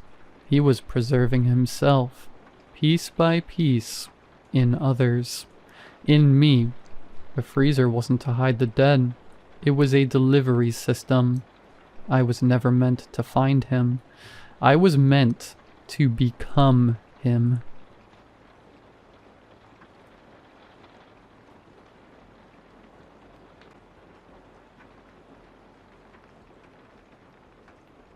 Hey, I'm not familiar with this subreddit, but I know it's vaguely about getting advice for some strange stuff that happens. So I'm posting this because I'm running out of options. I'm not even sure if there's anything anyone can do. I just need to get this out there. A little background. I'm 23, pretty healthy, and I don't usually get headaches or migraines. The only medication I take is 20 milligrams escitalopram for mild depression, and I've been on it for 2 years with 0 side effects. It started a few weeks ago. At first it was nothing bad, just a dull ache. I thought I was dehydrated, so I drank some water and took ibuprofen. It went away, so I forgot about it. But later that night, while eating dinner, the headache came back, this time a bit worse. Once again, I took an ibuprofen and continued with eating and the rest of my nightly routine. Then at about 2 or 3 a.m., I was suddenly awoken by a throbbing pain in my skull. It was of an intensity I have never had before in my life. It was like someone was constantly squeezing and pushing into my brain while it was inside my head. Stupidly, I took some stronger painkillers to see if that would do anything, but the pain didn't go away. It only got worse. I could feel my brain pulsating as it reeked with this hot, searing pain. I ended up throwing up due to the severity of the pain. I decided that I couldn't wait for my GP to be open, so I woke my partner up and got him to drive me down to a nearby 24-hour medical center. Apparently we decided to pick the one night where everyone had a medical emergency, because the place was full of people. So we had to wait for probably hours while I was rolling around in pain. Finally the doctor called me to have a look. I think I leapt out of my chair, I couldn't wait. I described my symptoms while he checked for other abnormalities. The only thing noted was that my blood pressure was slightly lower than normal.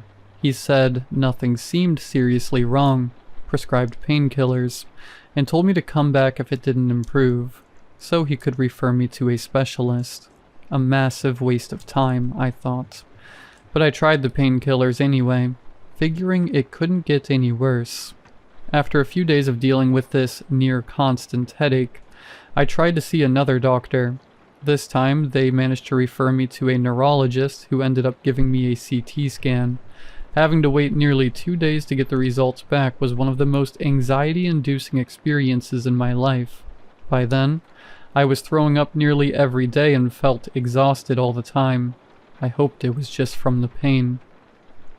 When I got a call from the doctor, my stomach dropped. She told me to immediately admit myself to a hospital because the CT scans had indicated brain swelling. She said that at this point, they wouldn't need any surgery, but I needed to be kept for monitoring, and they needed to give me an MRI so they could get a better look to see how bad the swelling was. My time at the hospital blurred. I waited a whole week for the MRI results while my symptoms worsened.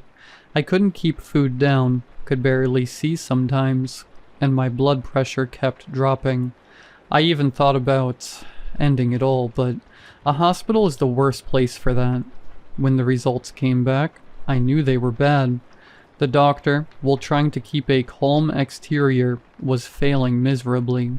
A slight look of fear was painted all over her face. "Good afternoon, Marcus. How are you feeling today? I just want to know about the results. I can't wait any longer. I've reviewed your MRI results with our radiology team, and the findings were a bit unusual. What does that mean? She swallowed dryly. Marcus, we were wrong about the initial assumption about your brain swelling. It's not. It's growing. Growing? What do you mean growing? I mean that the overall volume of your brain has slowly but measurably been expanding, specifically in the frontal and parietal lobes.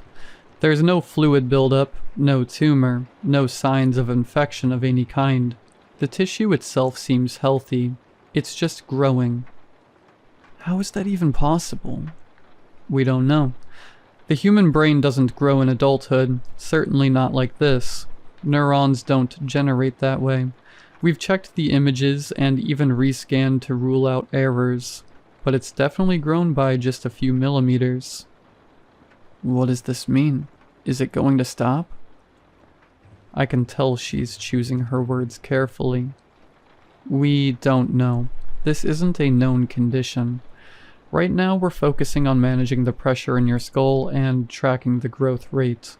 If it continues, we may need to surgically relieve the pressure to prevent damage. You're talking about cutting into my skull. Only if it becomes critical.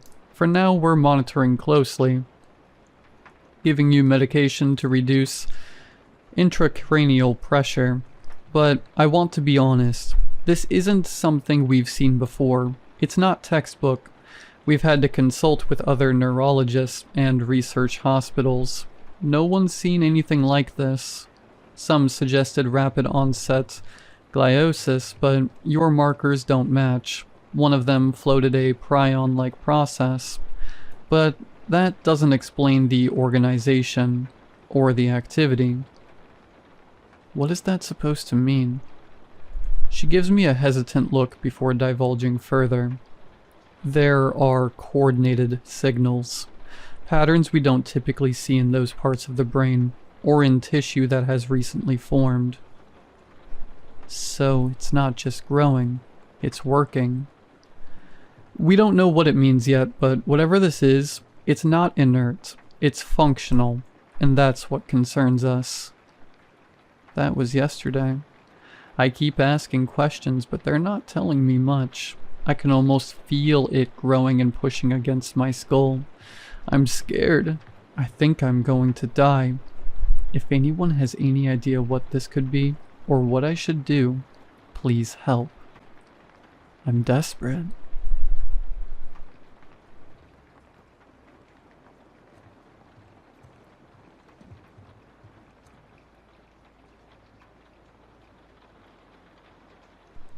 I miss my husband. I sat crouched on the stairs, peering out from behind the wall, watching the man having breakfast at our dining room table. The man I married 2 years ago held a steaming coffee mug up to his lips, taking slow, short sips. On the other hand, he held a book, flipping a page occasionally. He didn't seem to notice I was there. He was just sitting there as if everything had been completely normal. The man gently set down his mug and brought his elbow to the table to rest his head on his hand, now looking away from me. The spread of food on the table was now cold. He had been waiting for me to come downstairs for almost 20 minutes. I narrowed my eyes at him and took a deep breath, careful to exhale slowly. I didn't want him to notice me. He lifted his head from his hand and set down the mug. Leaning back into the chair, he shook his head. The layers in his black-brown hair swayed side to side before setting back down at the nape of his neck. I stared for a while longer, unable to find any inconsistencies. He definitely looked like my husband. Everything about him was right. His choice of coffee and pancakes, the way his eyebrows formed a slight frown as he stared at the book, even down to his stupid hair flip. He always flipped his hair like that. I stretched my legs in front of me and pressed down on the step with my hands. Maybe I was imagining it. I stared down at my legs. I had been known to be suspicious at times. The feeling that something was wrong was not foreign to me. This feeling and the events surrounding it had been a recurring theme in my life for as long as I could remember. When I was 10, I fell from a tree. My brother and I had been playing outside all day and decided to race to the top of an oak tree at the edge of our property. My brother, being older, had gotten the lead, and I, being desperate to catch up, decided I would leap from branch to branch. I was about halfway up the tree when I felt my foot slip, and suddenly I fell forward almost 12 feet down and landed on my shoulder. My vision went dark. My mom stood over me when I woke up, shaking me slightly. I looked around, but I was laying on my living room floor. Apparently I had taken a nap on the couch and fell. I never climbed a tree, and my brother had been at his friend's house all day. That was my mom's story, but that's not what really happened. Similarly, when I was 14, we picked up the family car from the shop. I commented how it was possible that the point had faded so much, making the once black car appear navy blue. Apparently, it had always been navy blue, except it hadn't. It wasn't until the night of my senior prom that I put everything together. At the dance, my then boyfriend and I had gotten into a fight. I decided to call my parents. My dad picked up the phone groggily, having just been dead asleep, and agreed to come get me. When I climbed into the car with my father, who had not managed to make it out of his pajamas, he asked if I wanted to talk. I didn't, so for a long time we drove home in complete silence. I watched the road as the car maneuvered through the winding back roads, the darkness being lit up only by the car's headlights and the occasional dim streetlight. Suddenly, what looked like a dog flashed across the street in front of us and dashed into the woods. My dad slammed on the brakes, and the car came to a screeching halt. He insisted he had to get out and check if the dog was okay. He got out and walked out of my sight, past the range of the headlights into the pitch blackness in front of us. I waited anxiously, my eyes locked on the area where I last saw him, and after what felt like an eternity, a figure emerged and strode quickly to the car. It was a man. This man wore my dad's dress shirt and pants with his lanyard and ID card around his neck. He made his way to the driver's side and got in looking at me. "I guess it ran off. I didn't see it," he said. I felt the hair on the back of my neck stand up. I wasn't sure how long or loud I screamed before realizing I could not breathe. My throat felt tight and I had to focus to take a deep breath. Throughout this, the man looked at me with a shocked expression, holding his hands up trying to calm me, and finally he did. Once the initial shock wore off and I had a moment to compose myself, I realized what this meant. At some point in the day, I had made a choice, either minor or major, that had led me to swap realities. I was now in a dimension almost like my own, where the only difference was that my father had worked late. I miss my dad. The real one, anyway. I wondered, if I was with a fake dad, then was fake me with my real dad? Had she screamed seeing a man in pajamas climb into the car? Had she put the pieces together the same way I did? I hated this feeling. It was this very, very feeling that had motivated me to tell Alex of my fear of these alternate universes, the places that almost felt right if it weren't for an unpleasant tinge of unease. I didn't know what caused these universe shifts, and I was scared. The differences in these universes were never major. People always had the same jobs, same spouses, and same personalities. Usually, it was the placement of their furniture, a different mannerism, or a forgotten memory. A memory that should have been important enough to remain the same. Before we were married, I had explained to him my thoughts, and together we established a way to determine whether one of us had shifted universes. A password of sorts, a sequence of numbers we would say to be sure we were still in the same place. Every morning, sometime while getting ready for work, I would call out the numbers to him and he would repeat them back to me every single morning. But as you can imagine, today was the day our unofficial routine changed. When I woke up, he was already out of bed. I thought it was strange, but heard him shifting downstairs and moving plates and silverware. I began dressing and fixing my hair in the mirror and called out to him, "Alex, 1052. I paused and waited for his response. "What?" Alex called back. Except this wasn't Alex. Alex wouldn't have said that. He would have said 1052. A chill ran up my spine as my eyes began searching the bedroom. Everything seemed to be in its rightful place, so I called the number a second time. The reply that came was more high-pitched and drawn out. "What?" Somehow stretching the word into 2 syllables.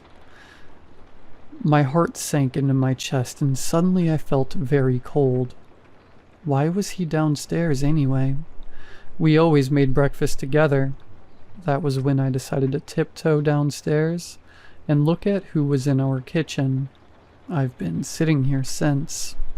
My eyes shifted from my legs to my shoes. The black flats I wore to work every day had scrapes and scratches all down the sides. They hadn't looked like that yesterday. I worked in an office. How would I even get so many scuffs? "What are you doing?" I jolted backward as a gasp escaped my throat. I wanted to scream and run, but I was frozen in place. I stared up at the man before me, unable to breathe, my heart racing in my chest. "What's wrong?" he said, looking behind him and then back at me. His expression was somewhere between worried and confused. "Why didn't you say it back?" My voice came out shaky. He stared at me for a moment before frowning and lowering his chin. "Alea?" he said while lowering himself to my eye level. "Are you okay?" His eyes scanned my face. "How do I know you're still you?" I said, "if you don't say it back." He tilted his head slightly and his eyes softened. "Is this about your reality shifting again?" he said, his mouth forming a slight smile. I studied his face, his pupils dilating as he stared back at me, still smiling, awaiting my response. This had to be Alex. What else would it be about? I said, breaking eye contact. "Come on, Alea. I told you not to worry about that anymore. We're still here together in the same place we've always been." He rose slowly to his feet, still facing me. "Now come and eat, or we'll both be late."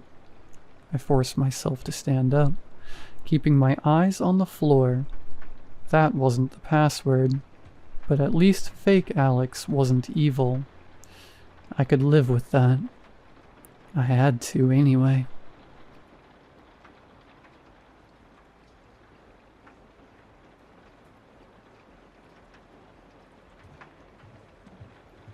I'm writing this at 4:47 a.m. because I can't go back to sleep.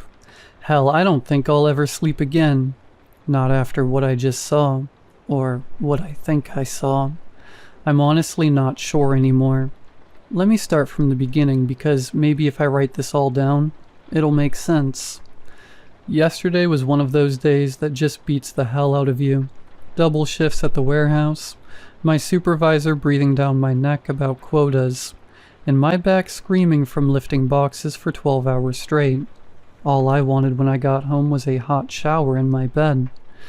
I turned the water on and sat on the edge of my mattress while it heated up. Just for a second, I told myself. Just until the steam starts fogging the mirror. The next thing I knew, I was waking up to the sound of running water.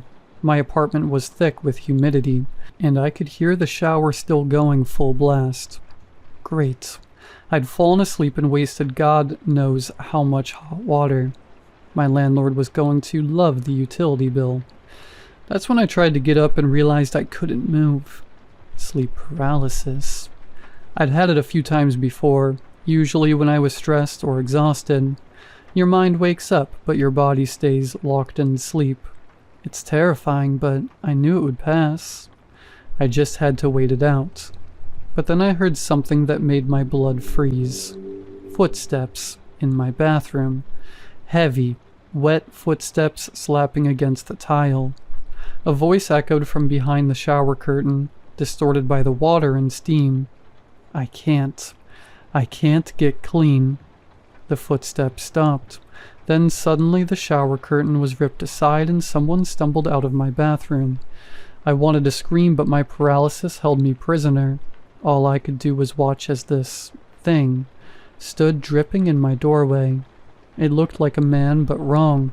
His skin was gray and slimy, covered in what looked like pond scum. Dark patches of mold spread across his arms and chest like bruises. Water poured off him in sheets, pooling at his feet. "I can't get clean," he screamed, his voice raw and desperate. He stumbled back into the kitchen and I heard him climb back into the shower. The water changed pitch as his body moved under the stream. This happened again and again. Each time he emerged, he looked worse. The scum grew thicker. Barnacles began sprouting from his shoulders and neck like grotesque jewelry. His skin took on a greenish tint, and something that looked suspiciously like seaweed hung from his hair. "I can't get clean," he'd mutter, quieter now, defeated. Then louder, "I can't get clean." I lost count of how many times he repeated this ritual. My paralysis held me captive as this nightmare played out in my bathroom. The humidity in my apartment became suffocating. The sound of running water mixed with his desperate sobs, until I thought I might go insane. Then everything went black. When I came to, he was standing over my bed. His face was inches from mine, if you could still call it a face. Barnacles had claimed his left cheek. Something green and slimy dripped from his mouth onto my pillow. His eyes, bloodshot and wild, stared directly into mine. "I can't get clean," he shrieked. The shock broke my paralysis. I jolted awake, gasping and shaking. My room was dark and quiet. No moldy jam, just me, soaked in sweat. Heart pounding against my ribs. Sleep paralysis. It had to be. The most vivid, terrifying episode I'd ever experienced, but just a hallucination brought on by stress and exhaustion. I laughed shakily, running my hands through my damp hair. That's when I noticed my apartment was still humid. I looked toward my bathroom and my veins ran cold. There, leading from my bedroom to the bathroom, was a trail of wet footprints, and from behind my closed bathroom door I could hear the unmistakable sound of running water.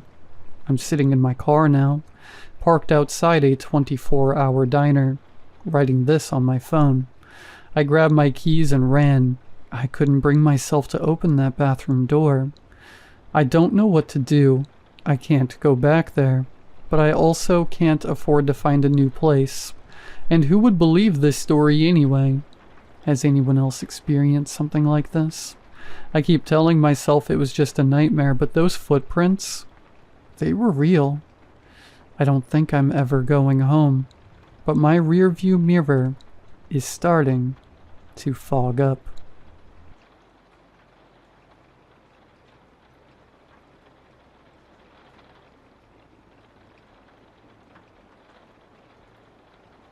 I know how this is going to sound.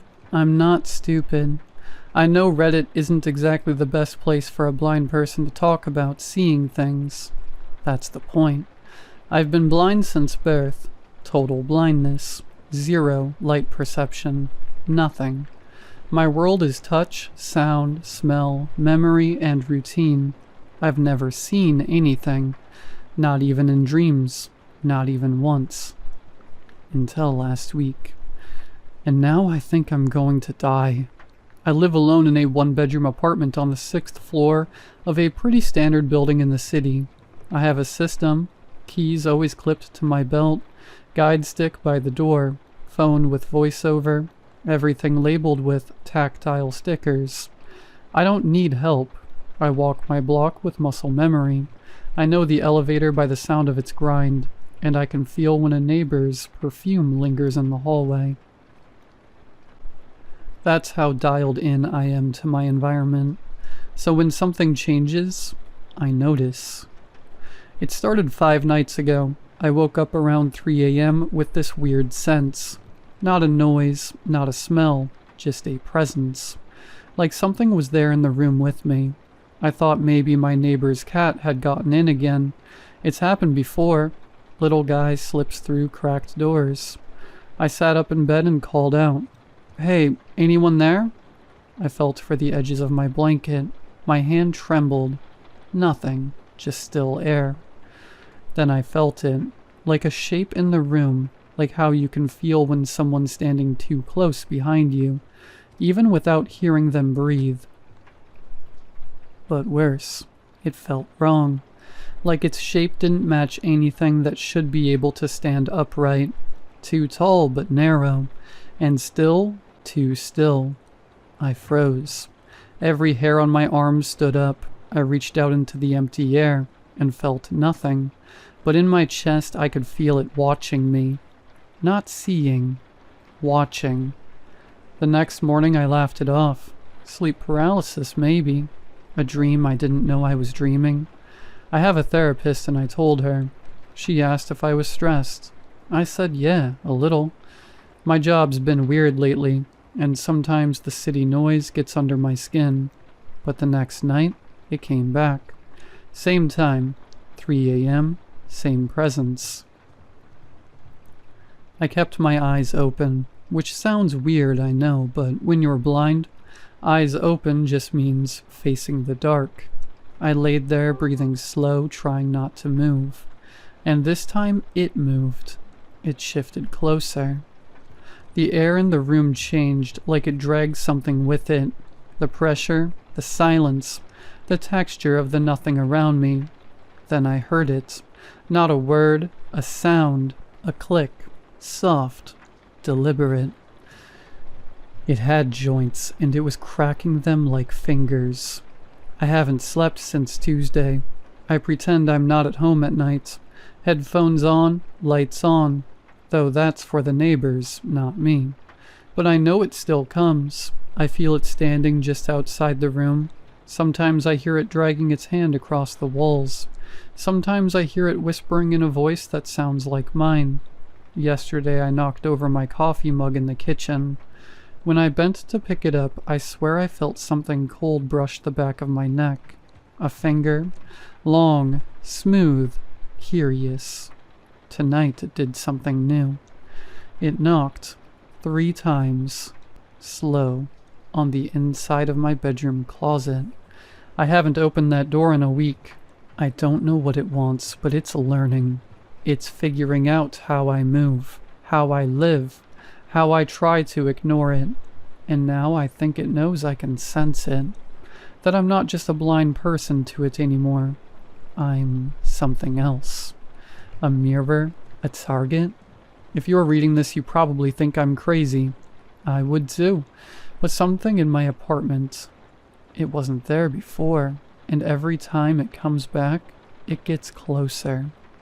I don't think I have much time left. If it touches me again, if it climbs into bed like I think it did last night, I won't survive it. Please, if anyone's heard of something like this, tell me what it is. Because I swear I never used to see anything, and now I can't stop sensing it. Quick note up top. Yes, I'm still alive. No, I didn't sleep. Yes, it came back, and now I know for sure. It knows I can sense it. It's not pretending anymore. At 2:58 a.m., Willow, my dog, started growling at the closet. Not barking, growling real low. She never does that.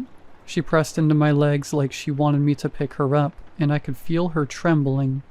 And then I felt it again. Not outside, not in the hall, inside the closet. It stood up. The pressure changed, like the shape of the air shifted. Something tall, taller than a person, narrow, jointed. I could feel its form, not by touching it, but by how it bent the room around it. And then came the voice. It didn't speak like a human. It didn't even make a sound. The voice was inside my thoughts, echoed with my own tone. "You're not supposed to know I'm here." It sounded disappointed, like I ruined a surprise party. Then it moved, up, onto the ceiling. It didn't climb, it just changed location, and it began matching my breathing. I called my therapist in the morning. I told her I was noticing things. She asked, calm as anything, "Has it started interacting with you directly?" I said yes. I asked if she'd ever heard of this before. Her answer chilled me more than the voice did. Some people, especially blind from birth, may perceive things the rest of us can't. If something doesn't want to be perceived, noticing it gives it shape. She told me not to sleep in silence. It listens better when it's quiet, and then she hung up. I tried staying out. Took Willow and found a diner, ordered coffee I didn't need, sat with my back to the wall. Around 4 a.m. the waitress came by, refilled my cup, and as she placed it down, its voice came out of her mouth. "You shouldn't be able to notice me." Then she walked away like nothing happened. This morning while brushing my teeth I felt it, not behind me, not beside me, in front of me. Too close, and in that space, not with eyes but with something else, I saw it. A face, my face, grinning wide. It hovered there, inches away. No breath, no warmth, just watching. I dropped the toothbrush and ran. I slammed the door. I couldn't scream. I don't know what this thing is, but I know this. I was blind my whole life, and now I can see one thing. Just one, and it's getting closer. If you're reading this, it means I lived long enough to hit post. I don't know if I'll be alive when you read it. I don't know if I should be. At 2:51 a.m., I felt it coming. Not like before. Not from the closet. From the building itself. Floor by floor. Closer. I stood in the living room, heart pounding, Willow shaking at my feet. And then, silence. Real silence. Like reality stopped vibrating. Then its voice came, behind my thoughts. "You called me into shape. Now you have to see." And suddenly I saw everything. Not the world, not the room. It. All of it. A body made of space, skin stretched over nothing. Long arms, twisting joints. No mouth, but still it smiled. And then it touched my forehead. I blacked out. When I woke up I couldn't move. My ribs are broken. My mouth tastes like blood. The closet door is open and I heard my voice. My exact voice, say from outside. "I'm going to work." It wasn't me. It said it perfectly. It's out there now. Wearing me. I was blind my whole life and now I can see it.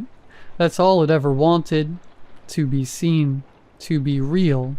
And now, it is. Edit. Hey guys. Wow. Just found this old post. Honestly, no idea what I was thinking. I've stopped drinking, feeling way better now. Clear-headed for the first time in a while. I think I was having a rough patch or something. All that weird, spooky stuff. Definitely just stress or sleep dep or something. Kinda embarrassing, honestly. If anyone knows how to delete a post, please DM me. Don't want anyone getting the wrong idea or thinking I've lost it. Anyway, thanks for reading, I guess. Hope you're all doing well.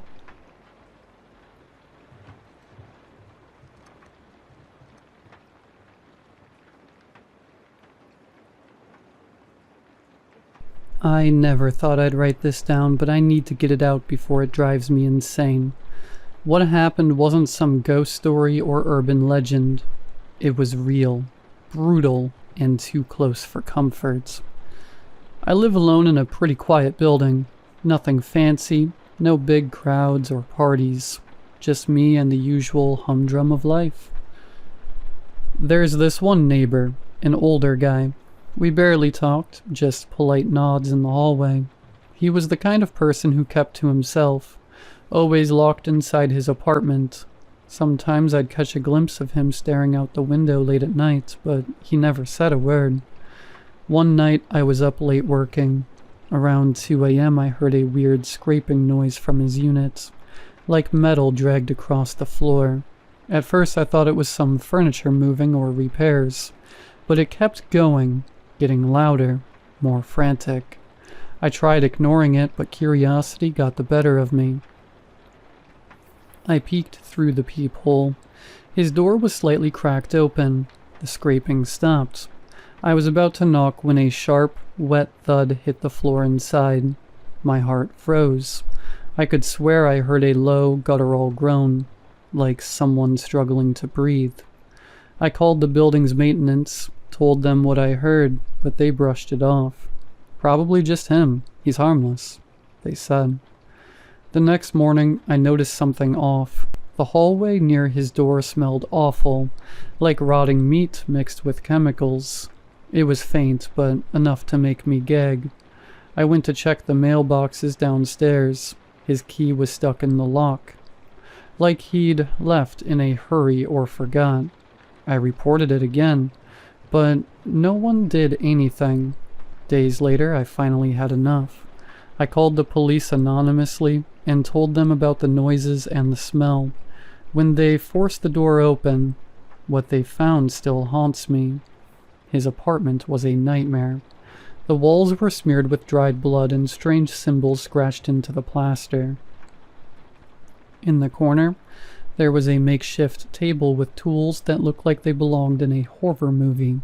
Scalpels, saws, clamps, all stained dark red. On the floor, I won't lie, were body parts. Human. I still can't erase that image. Turns out he was kidnapping people, strangers, drifters. He kept them captive to study them. The victims' remains were hidden in false compartments behind the walls. The scraping noise I heard? Him trying to move the bodies around in the dead of night. The police said they found evidence he'd been doing this for years, covering it up perfectly. Nobody suspected a thing because he was so quiet, so invisible. I can't sleep in my apartment anymore. Every creak, every shadow, feels like he's still here watching. The worst part, they never found his last victim. They think they're still hidden somewhere inside those walls. I don't know how to explain it, but if you ever hear strange noises late at night, and it smells like death lingering in the air, don't ignore it. Some monsters won't scream or fight. They just sit quietly, waiting for their next move. After the police stormed the place, the building emptied out fast. Most of the tenants left within a week. I stayed. I don't know why. Maybe it was guilt. Maybe I wanted answers. But the nightmares didn't stop. I'd wake up gasping, drenched in sweat, hearing that same metallic scraping echoing through the walls.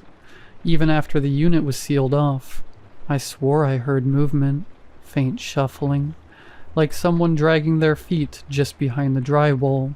One night, maybe 3 weeks later, I got drunk enough to knock on the sealed door. I laughed to myself. It was stupid. I turned around to head back, but then I heard it. A voice, hoarse, barely audible. "Help, please." My blood ran cold. I pressed my ear to the door. Silence. Then again. A weak knock from inside. I ran back to my apartment and just sat there shaking. I didn't call the cops. I didn't want them to think I was cracking up. But that night I couldn't sleep. Around 4 a.m. I made a decision I regret every second now. I broke in. I had a spare key from when I used to help him with his mail. I don't know why I still had it, but I did. The cops had duct taped the lock and bolted the door shut. But nothing a claw hammer couldn't rip through. The stench hit me like a punch. Rot, iron, chemicals, something wrong. I covered my face and stepped inside. The crime scene tape still hung like streamers, but what caught my eye was the floor. Fresh drag marks in the dust. Something or someone had been moved recently. I followed them. They led to the bedroom closet. That closet had a false back. The cops missed it. Behind the plaster wall was a narrow crawl space, pitch black. The drag marks went inside. I crawled in, phone flashlight in hand. It smelled worse in there. Wet, warm, alive. The space opened into a small concrete room, unfinished and hidden deep between the walls. That's where I found her. Or what was left of her. A woman half naked, wrists bound in wire, flesh shredded like she'd been carved piece by piece. Her left eye was missing. Her lips were sewn shut with thread that cut into her skin. She was still breathing. Barely. She saw me and made a sound I can't describe. Pain, rage, relief. I screamed for help and scrambled out. Called emergency services with shaking hands. She survived. They say barely. She'd been there for at least a month. But here's the twist. She wasn't the last victim. I was. 2 nights later, I woke up on the floor of my own apartment. The power was out. My door was locked from the inside. There were pictures taped to my walls. Photos of me sleeping, brushing my teeth, showering. Hundreds. All taken from inside my apartment. In one of them I was wide-eyed, staring at the camera. I have no memory of that moment. There was a note tucked under my bed, written in neat block letters. You should have left it alone. I was done. Now I'm not. The police swept the place again. Nothing. No cameras, no fingerprints, no forced entry. They think it was some sick prank, maybe a copycat, but I know it was him. He never left. He was watching the whole time. Maybe hiding in the walls, maybe under the floorboards, maybe right behind me. I moved out the next day. Sometimes I still wake up with fresh scratches on my back, deep like nails or a scalpel. Sometimes I smell that metallic rot, even in a new city. Sometimes I hear the dragging, and every time I wonder if he's still playing. Maybe next time. He won't let me wake up. I don't know who else he's watching. I don't know if I'll survive next time. But if you hear dragging sounds at night, don't open the door.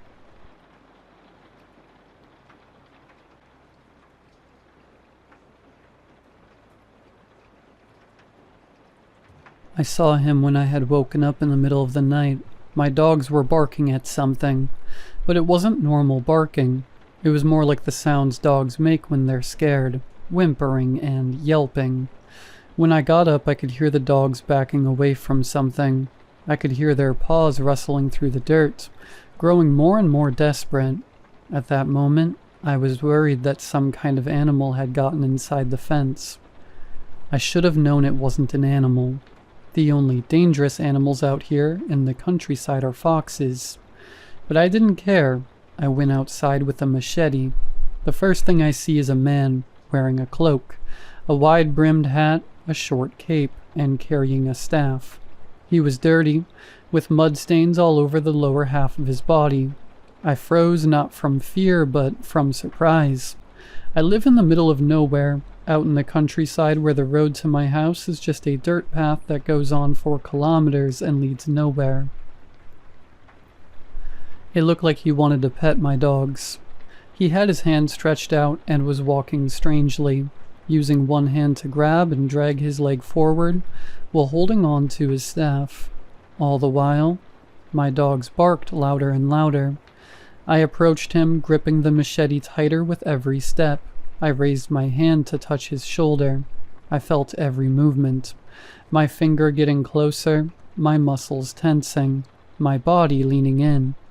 I touched his shoulder. He began to stand up with the help of his staff, digging it into the ground, using his strength to straighten up.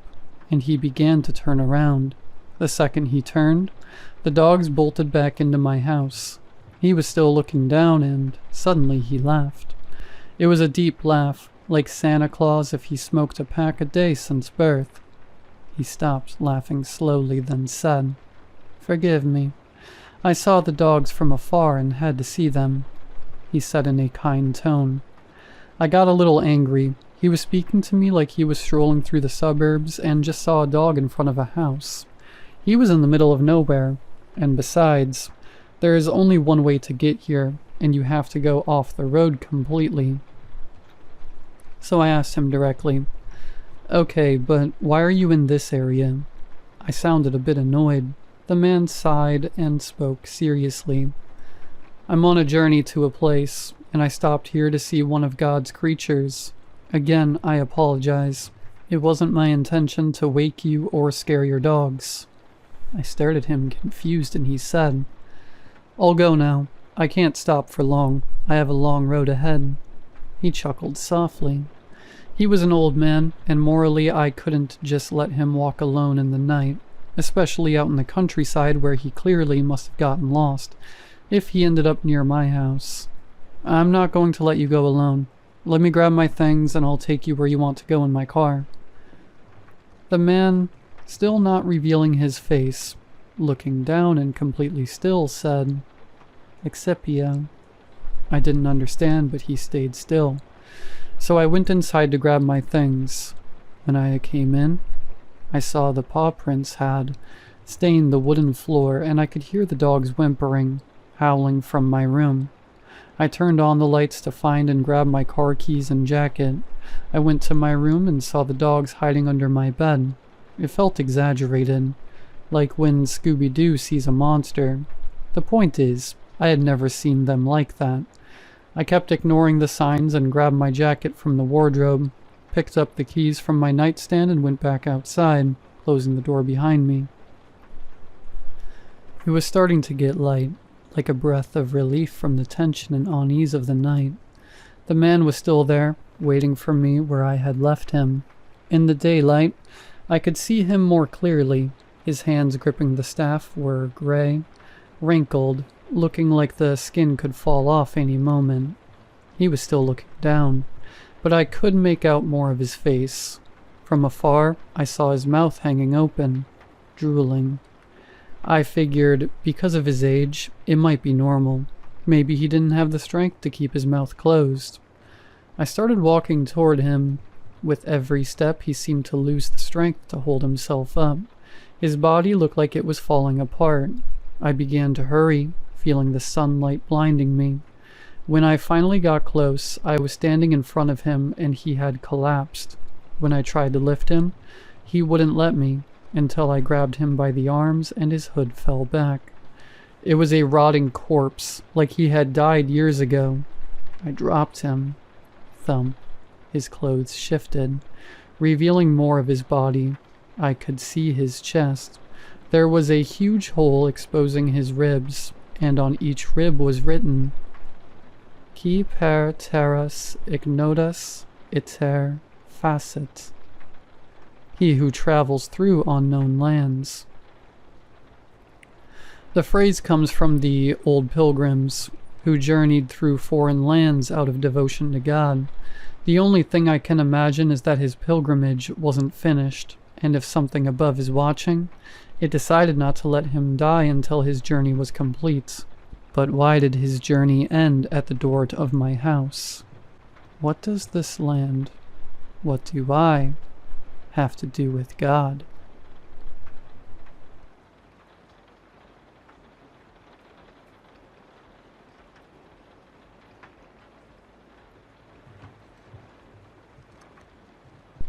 The forest is older than you, older than your God. Show respect, or be forgotten. Old Appalachian saying. The summer before I started college, I set my sights on hiking a portion of the Appalachian Trail. I had been planning it for years. Daily hikes through the woods in my town, solo camping trips, collecting gear one piece at a time with what I could scrape together. When I told my dad, he insisted on coming with me. For protection, he said. The irony is bitter now. I had protection. I had my bundle of sage and rosemary, coins, a lock of my hair, a satchel of salt, and iron nails I kept buried deep in my bag, passed down from my grandmother, who never once entered the forest without hers. I also had protection against the more mortal predators, bear spray, a knife, a taser, but no talisman in the world could prepare me for what we'd awaken. When I showed Dad my supplies, he laughed. You mean your little bags of seasoning and trinkets? Those won't save you from a bear or a murderer. They weren't meant to, I had muttered. Rule 1. Keep salt and iron on you. I'd learned that salt purifies and iron protects. A line of either can mean the difference between going home or being taken. The trailhead was too quiet when we arrived. Not peaceful. Empty. The air felt wrong, like the forest was waiting for something. Watching. The leaves didn't rustle. The birds didn't sing. Dad didn't notice. He stomped along in brand new boots, whistling a tune off key. His cheerful noise died instantly after leaving his lips, swallowed by the woods. I stayed silent, tucked the iron nail under my shirt where it brushed my collarbone, cold against my skin. Rule 2. Don't whistle in the woods, my grandmother had said. It calls spirits to you. We hiked for hours. As the afternoon went by, the trees changed. The pines grew tighter, closer, wrong. Their trunks were too thick, bark gnarled and blackened like burned flesh. The air grew hot and humid, despite the elevation, wet like a held breath. Light barely filtered through the thickening canopy. Even in the middle of the day, it was gray and dim. That's when I felt it. Not saw. Felt. Like something massive, ancient, and cold had stirred beneath the earth and opened one eye. I stopped walking. Dad noticed and turned back. You coming, Ellie? He shouted, holding a walking stick that he probably found somewhere on the side of the trail. He had just broken 2 rules in one go. Rule 3.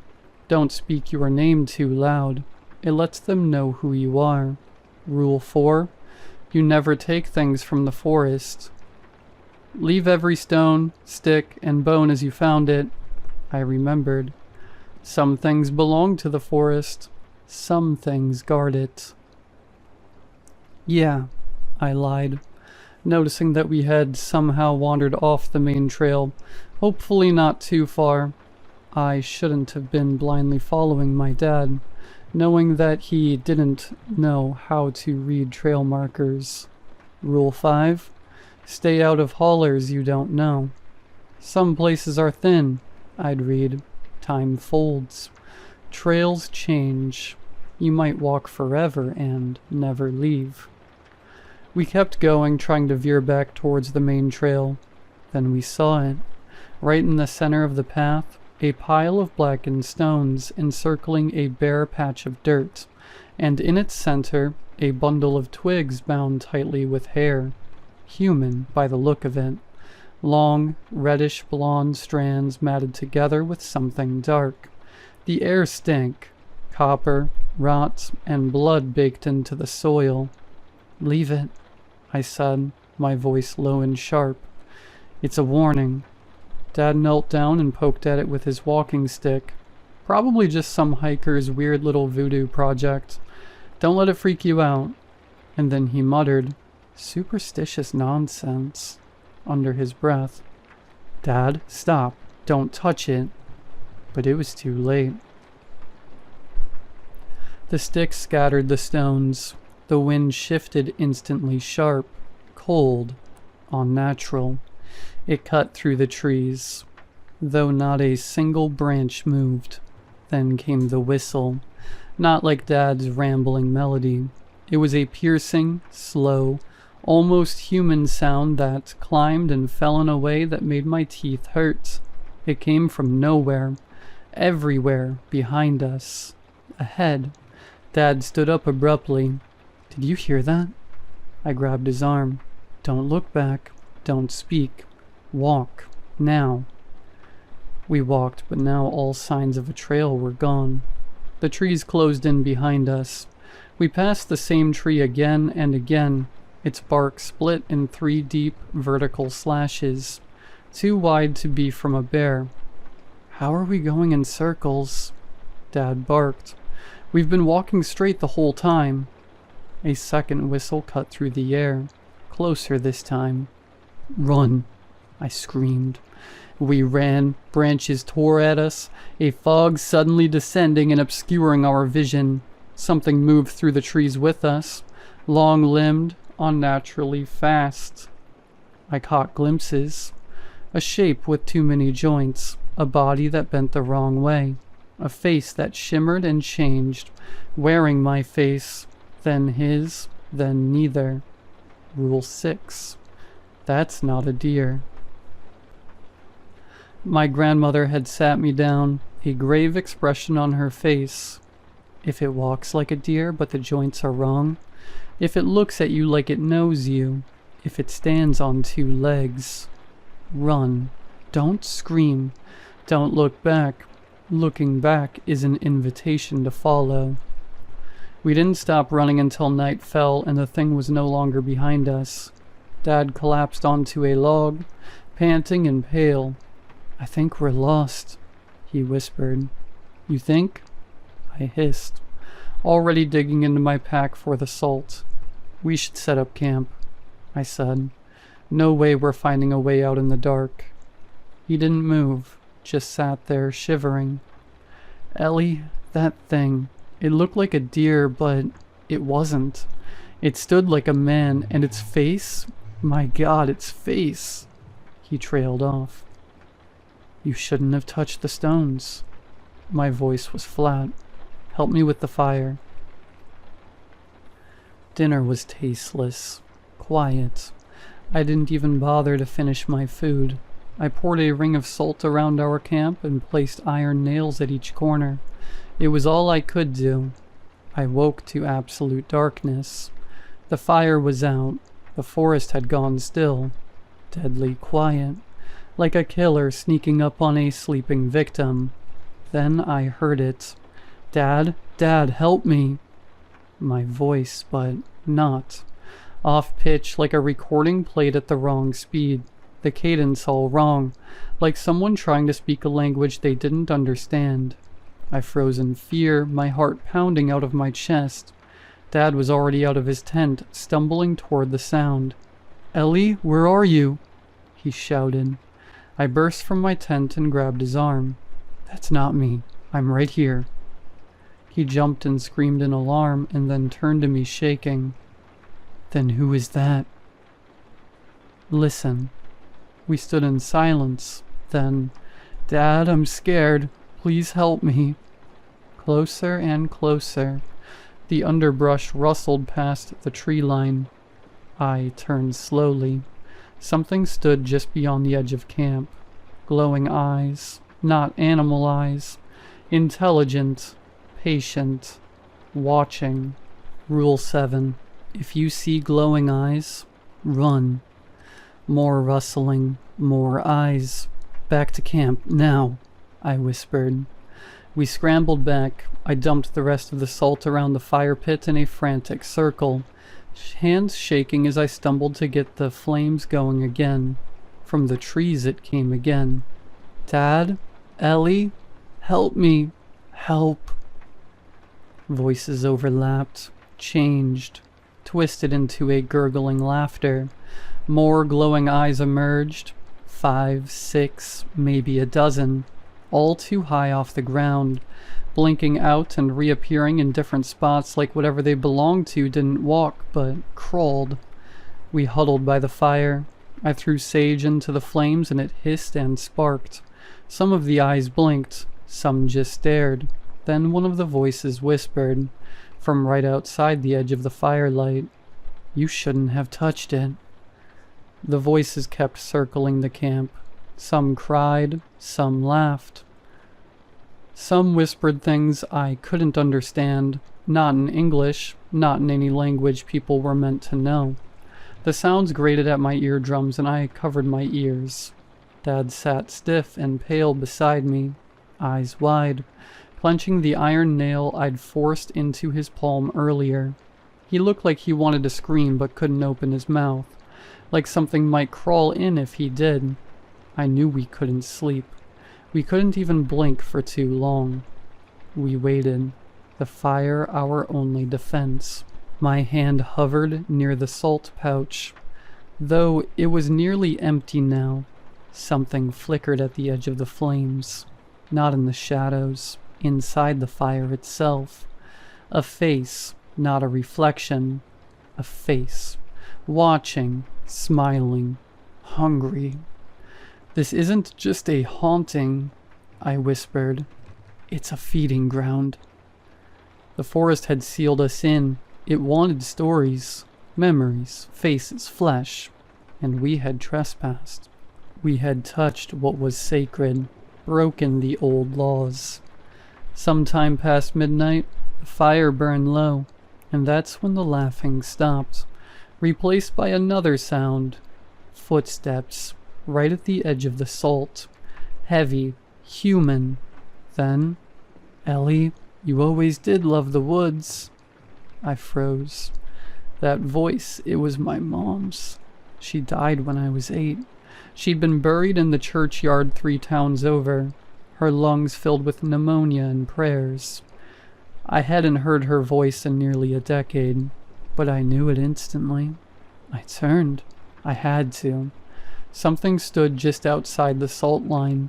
It looked like her, the right height, same dress from the funeral photo on our mantle, but the face, off, melted, smiling too wide, eyes too big and glassy. It didn't blink, didn't breathe. Rule 8, if you hear your name, don't answer. This is one of the most important rules. No matter how familiar the voice is, no matter how sweetly it calls, it isn't who you think it is. Behind it, something larger stirred in the trees, something tall enough to brush the lowest branches. Antlers scraped, bark as it moved, but it didn't look like a deer. It looked like something wearing a deer. Dad was whispering now. "This is my fault," he whispered. "This is my fault." I didn't disagree. I looked back to the figure of Mom.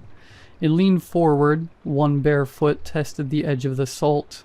The tips of her toes blackened instantly when they crossed the line and cracked, crumbled like burnt paper.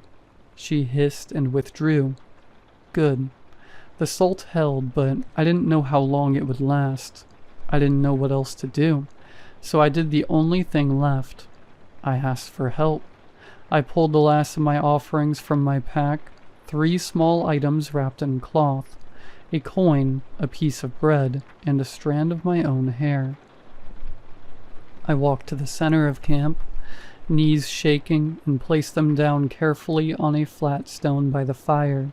Then I whispered the oldest words I knew, words my grandmother taught me when I was barely old enough to speak. For those who walked before, for those who guard the green, we mean no harm. Let us go unseen. Rule 9. Leave the offerings if you must pass sacred grounds. A coin, a sweet, a bit of bread. The old ones watch. Be polite, be grateful. Do not speak their names. The forest shuddered. The wind roared suddenly through the trees, though the leaves didn't move. A deep groan echoed beneath the earth, like old roots pulling themselves free. The figures at the edge of the salt? Gone. The eyes in the trees vanished. Even the fire quieted. The woods fell deathly silent. Not safe, not empty, but still, like something ancient had just turned its head away, deciding for now to let us go. The sun was beginning to rise. "Now," I said, grabbing Dad by the wrist. "We go now, Don't speak, don't look back. We didn't pack anything. We didn't need to. Anything we left behind belonged to the forest now. I followed a path that hadn't been there before, a trail of crushed ferns and moss, lit faintly by a silvery glow filtering through the canopy. A deer path, but not a real one. A gift, a chance. We walked. When the sun rose fully, we found ourselves stumbled out of the tree line, back at the gravel parking lot near the trailhead.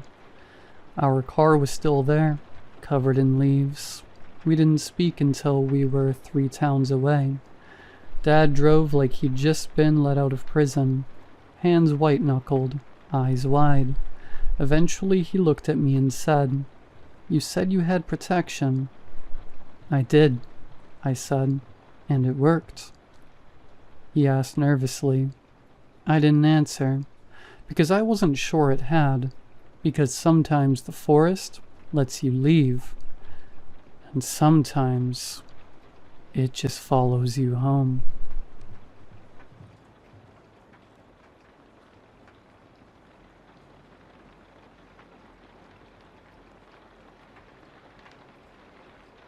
I was born in 2000, grew up in a small town in northeast Ohio. We had one of those little ranch-style houses, all on one floor, 3 bedrooms. It was just me and my mom for most of my life. My dad left when I was a baby. She was a good mom from what I remember. We didn't have much money, but she made sure I always had what I needed. She worked as a waitress at a restaurant in the center of town. Always tired, but always kind. We'd watch movies together at night. She'd tuck me in, kiss my forehead, and tell me she loved me. I felt safe. Except at bedtime. I must have been about 6 or 7 the first time I noticed it. One night after she tucked me in, I heard the floor creak after she turned off the light. Not out in the hall, right by my bed. I remember freezing, listening. Then I heard the sound of her breathing, slow, heavy, right underneath me. I leaned over the edge and whispered, "Mom?" She didn't answer. Just this soft little giggle. Not mean, not playful, just weird. I called for her louder. After a few seconds, she crawled out from under the bed like it was the most normal thing in the world, smiled at me and said, "Go to sleep, sweetheart. Mommy's here." Then she left the room. The next night, same thing. I heard her crawl under right after lights out. The soft thud of her knees and hands against the floorboards. The shift of the mattress as she settled in. Then the breathing. I was too little to really question it. I thought maybe it was just a game she liked to play, but the older I got, the more I realized it wasn't a game. It became a routine. She'd tuck me in like normal, turn off the lights, and then she'd get under the bed. Every single night. And then she started doing little things. She would tap on the wood under my mattress in these odd rhythms. 3 taps, then 2, then 4. Sometimes it sounded almost like a song, other times like random patterns. If I moved or sat up, she'd stop until I lay back down. A couple times I caught her peeking out from the foot of the bed. I'd feel eyes on me and look down, and there she was. Her face just visible in the dark, one eye glinting in the faint light from the hall. No expression, just watching. I stopped sleeping well. I'd lie stiff under the covers, too afraid to move or call for her. If I tried to leave the bed, she'd grab my ankle. Not hard, just enough to stop me. Then she'd giggle again, that same soft, weird giggle. I never told anyone. How do you explain something like that when you're a kid? I figured no one would believe me. It wasn't every night that something scary happened. Some nights she'd just lie there quietly. I'd hear her whispering to herself sometimes. Words I couldn't make out, soft and steady like she was talking to someone I couldn't hear. This went on for years. During the day, she was totally normal, made my lunch, helped with homework, joked with me, hugged me. I remember trying to work up the courage to ask her about it once when I was around 10. I said something dumb like, "Mom, do you sleep under my bed?" She just blinked at me and smiled. "Oh, buddy, I don't do that. You must be having silly dreams." But that night she was there again, and the tapping was louder. By the time I was 9 or 10, I stopped looking under the bed. I started sleeping on the couch when I could get away with it.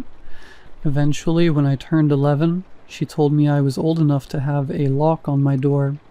She never came back into my room. I don't know why she did it.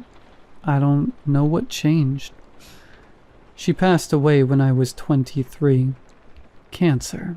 In her last weeks, she was confused a lot of the time, drifting in and out, but one night, when I was sitting by her bed, she grabbed my wrist and said very clearly, "I kept you safe, you know. You were never alone at night." I still don't understand what she meant.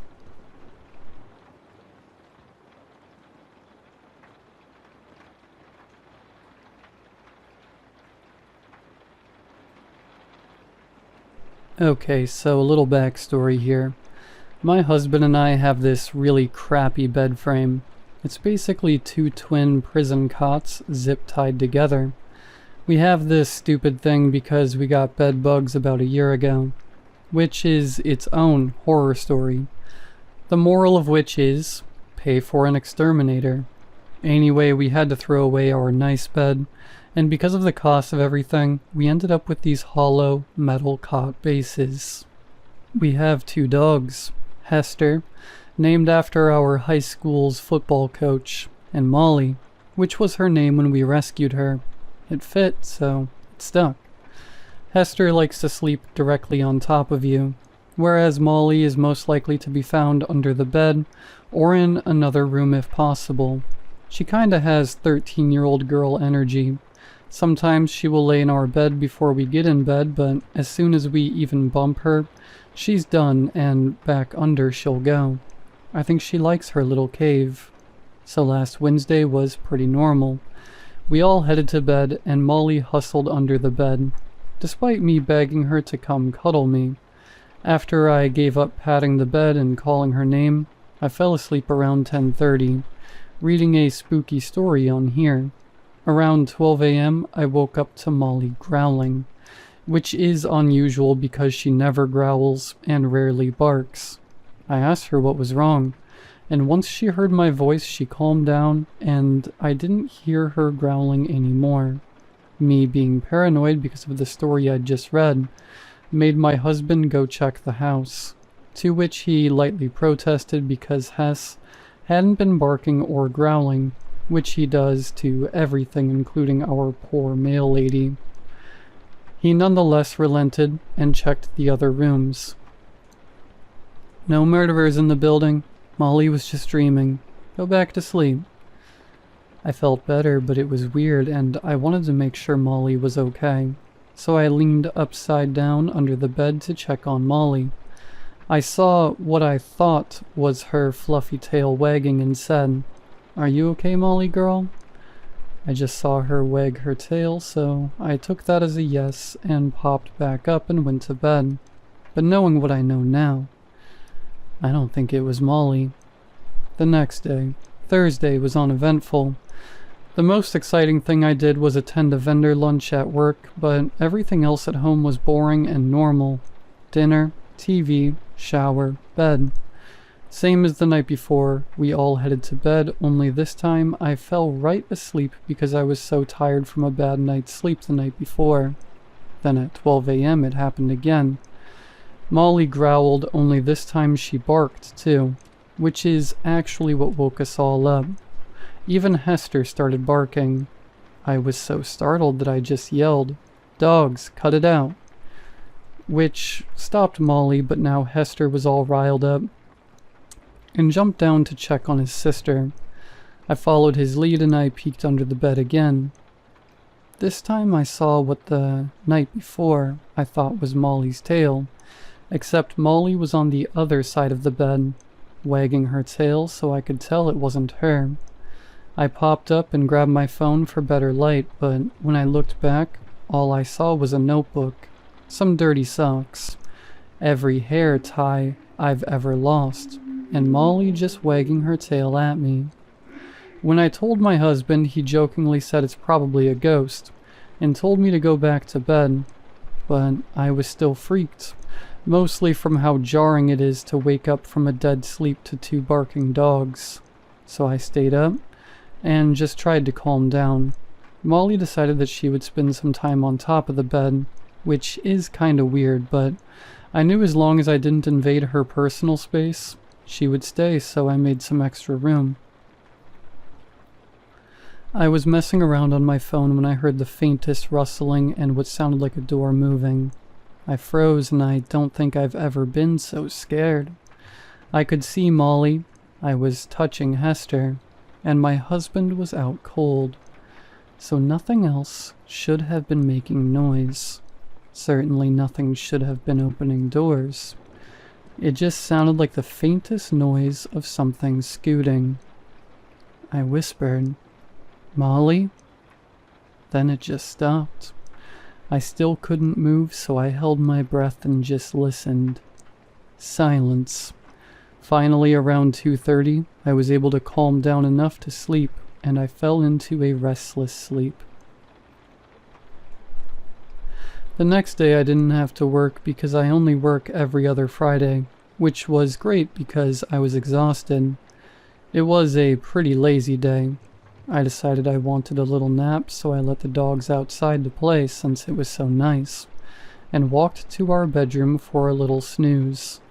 At 12 p.m. this time, I heard Molly barking and growling under the bed again, which was impossible because I knew she was outside, and this time I felt it bump the bed. I immediately started crying because I was home alone, and all I could imagine was a literal monster under my bed. As soon as it heard me sobbing, it quieted down, and the sound stopped. I gathered enough courage to leap out of bed, as far from the bed as I could get, and sprinted outside. I called my husband at work and explained what happened. Well, he was compassionate. He's also about as pragmatic as one can be, so he told me I was probably just tired and heard the dogs from outside. I reluctantly agreed and decided to let the dogs in and nap on the couch. Friday nights for us is usually 2 bottles of wine and binge watching It's Always Sunny until we are good and tipsy enough to playfully debate stupid things. Last Friday was no exception. I think we argued about whether or not blackout curtains canceled noise or not, which turned into why our dogs would be barking at nothing the last couple of nights. I told my husband that I kinda believed we had a ghost, and he teased I was being dramatic. Due to the wine overconsumption, I was feeling a little sensitive, and I took it way more personally than I would have sober, so I pouted and said I didn't want to sleep with him, which really only proves him right about the drama. But I stood my drunk, sensitive ground, and fell asleep on the couch. About 20 minutes later, I'm woken up by barking and my husband yelling, "Molly, stop it! What's going on?" Only this time, I wasn't in there to prove it wasn't Molly, so I ran into our bedroom to check on everyone. Molly was still growling, so I lifted the bed skirt to call Molly out. But the next thing I hear is Molly's nails clicking in the hardwood behind me, and that's when I realized Molly had been under the coffee table when I bolted out of the living room. It hadn't fully registered until I saw her behind me, and not under the bed, but it was under the bed. At first I thought it was a dog, because of all the hair I saw. However, when it turned toward me I saw it looked more human, but it was growling exactly like Molly. I gasped and scrambled back, but it flinched and whimpered like I had heard it. Then it slowly scooted away and disappeared. After that, I told my husband to grab the dog's leashes. We were going to a hotel, or at the very least I was, since he saw Molly follow me into the room after thinking he heard her under the bed. He agreed at the very least something was weird.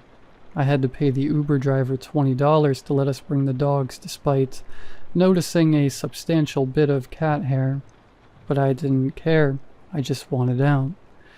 When we got to the hotel, I told the front desk agent, half joking, that we were running away from home, which she didn't find humorous and just dryly handed us the key. We clambered up to our hotel room. Luckily, we had enough points to pay for the night and didn't have to fight about how much the hotel was. And both of us, drunk and exhausted, passed out. We made it through the night without incident, except Molly was sleeping in the bed now. I guess she was rattled too. The next morning, after a nice hotel shower and bad hotel coffee, I told my husband we needed to dismantle the bed and figure out what was going on.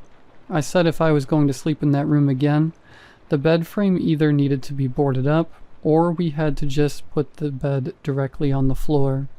I don't think my husband was completely sold at this point, but he did have to admit that Molly was acting weird at night, and last night did confuse him.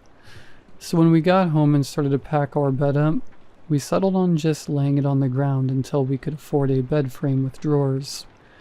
Poor Molly, no more bed cave.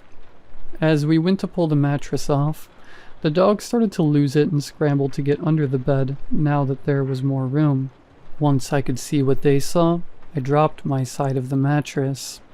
Luckily, my husband wasn't looking under the bed and was able to catch it, exclaiming, "What the hell, Allie?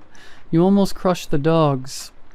With tears welling in my eyes, I stared at the floor under our bed. There was a small, roughly cut slab of our floor, presumably leading to the crawl space. Once I finally stammered out, "I'm not crazy." My husband saw what I saw. "Molly, Hess, get away from there now," he said. "Come on, everyone out of the house." My husband ushered us all out to the front porch and immediately called 911. The cops came and spent a frustrating amount of time asking us if we were sure this isn't just your crawl space access, to which we kept explaining over and over again that it wasn't there when we moved in, and pointing out it didn't have a hinge. Saying that the crawl space was most likely to have a possum or raccoon. They called animal control and told us this wasn't really a police matter. I was so angry because I don't know of any raccoons who can effectively cut a square door in my floor, but I didn't really have any other choice. So Jerry, our friendly neighborhood exterminator / relocator, arrived with his cages and possum catching stick thing. We explained to him we felt very confident it wasn't an animal, but since he was contacted by the police and they assured him we were being dramatic, he decided to go in. We waited and waited for him to come out, praying he had a possum in his stupid cage. But after about 20 minutes of complete silence, we started to worry. We yelled down the hole, "Hey Jerry, everything okay down there?" Silence. Shocking silence. Even the dogs seemed still, heads cocked like they were listening for something. Anything.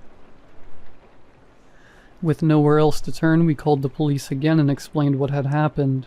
They just told us they would call his company and send someone else out. But like, what? A man fully went missing in our crawl space? So here comes Jerry's boss. We explained everything again and begged him not to go in the crawl space, to which he said, "I'm not. That's not really my job." He walked around the house to look for other exits to the crawl space, and when he found an opened hatch, told us. Jerry is our most tenured relocation expert, but he has a tendency to get a little antisocial. He probably didn't find anything, decided the job was done, and left. That didn't exactly feel like an answer to us, but this guy knows Jerry and we don't, so like, whatever, I guess. But also, what am I going to do? Make him go look for Jerry? So he just left. It wasn't until about an hour after he left that we realized Jerry's van was still parked on our street. so I felt pretty confident that Jerry didn't just leave the crawl space, unless he decided to hitchhike with his possum stick. But at this point it was like 9:30 p.m., and we were so tired and felt like we were out of options. And, unfortunately, hotel points. We decided to sleep in the guest room with the door locked and barricaded, per my theatric but frankly practical recommendation. The floor in this room is built directly on the slab, since it's a converted garage. We called for Jerry one more time but decided to put the mattress back on the floor.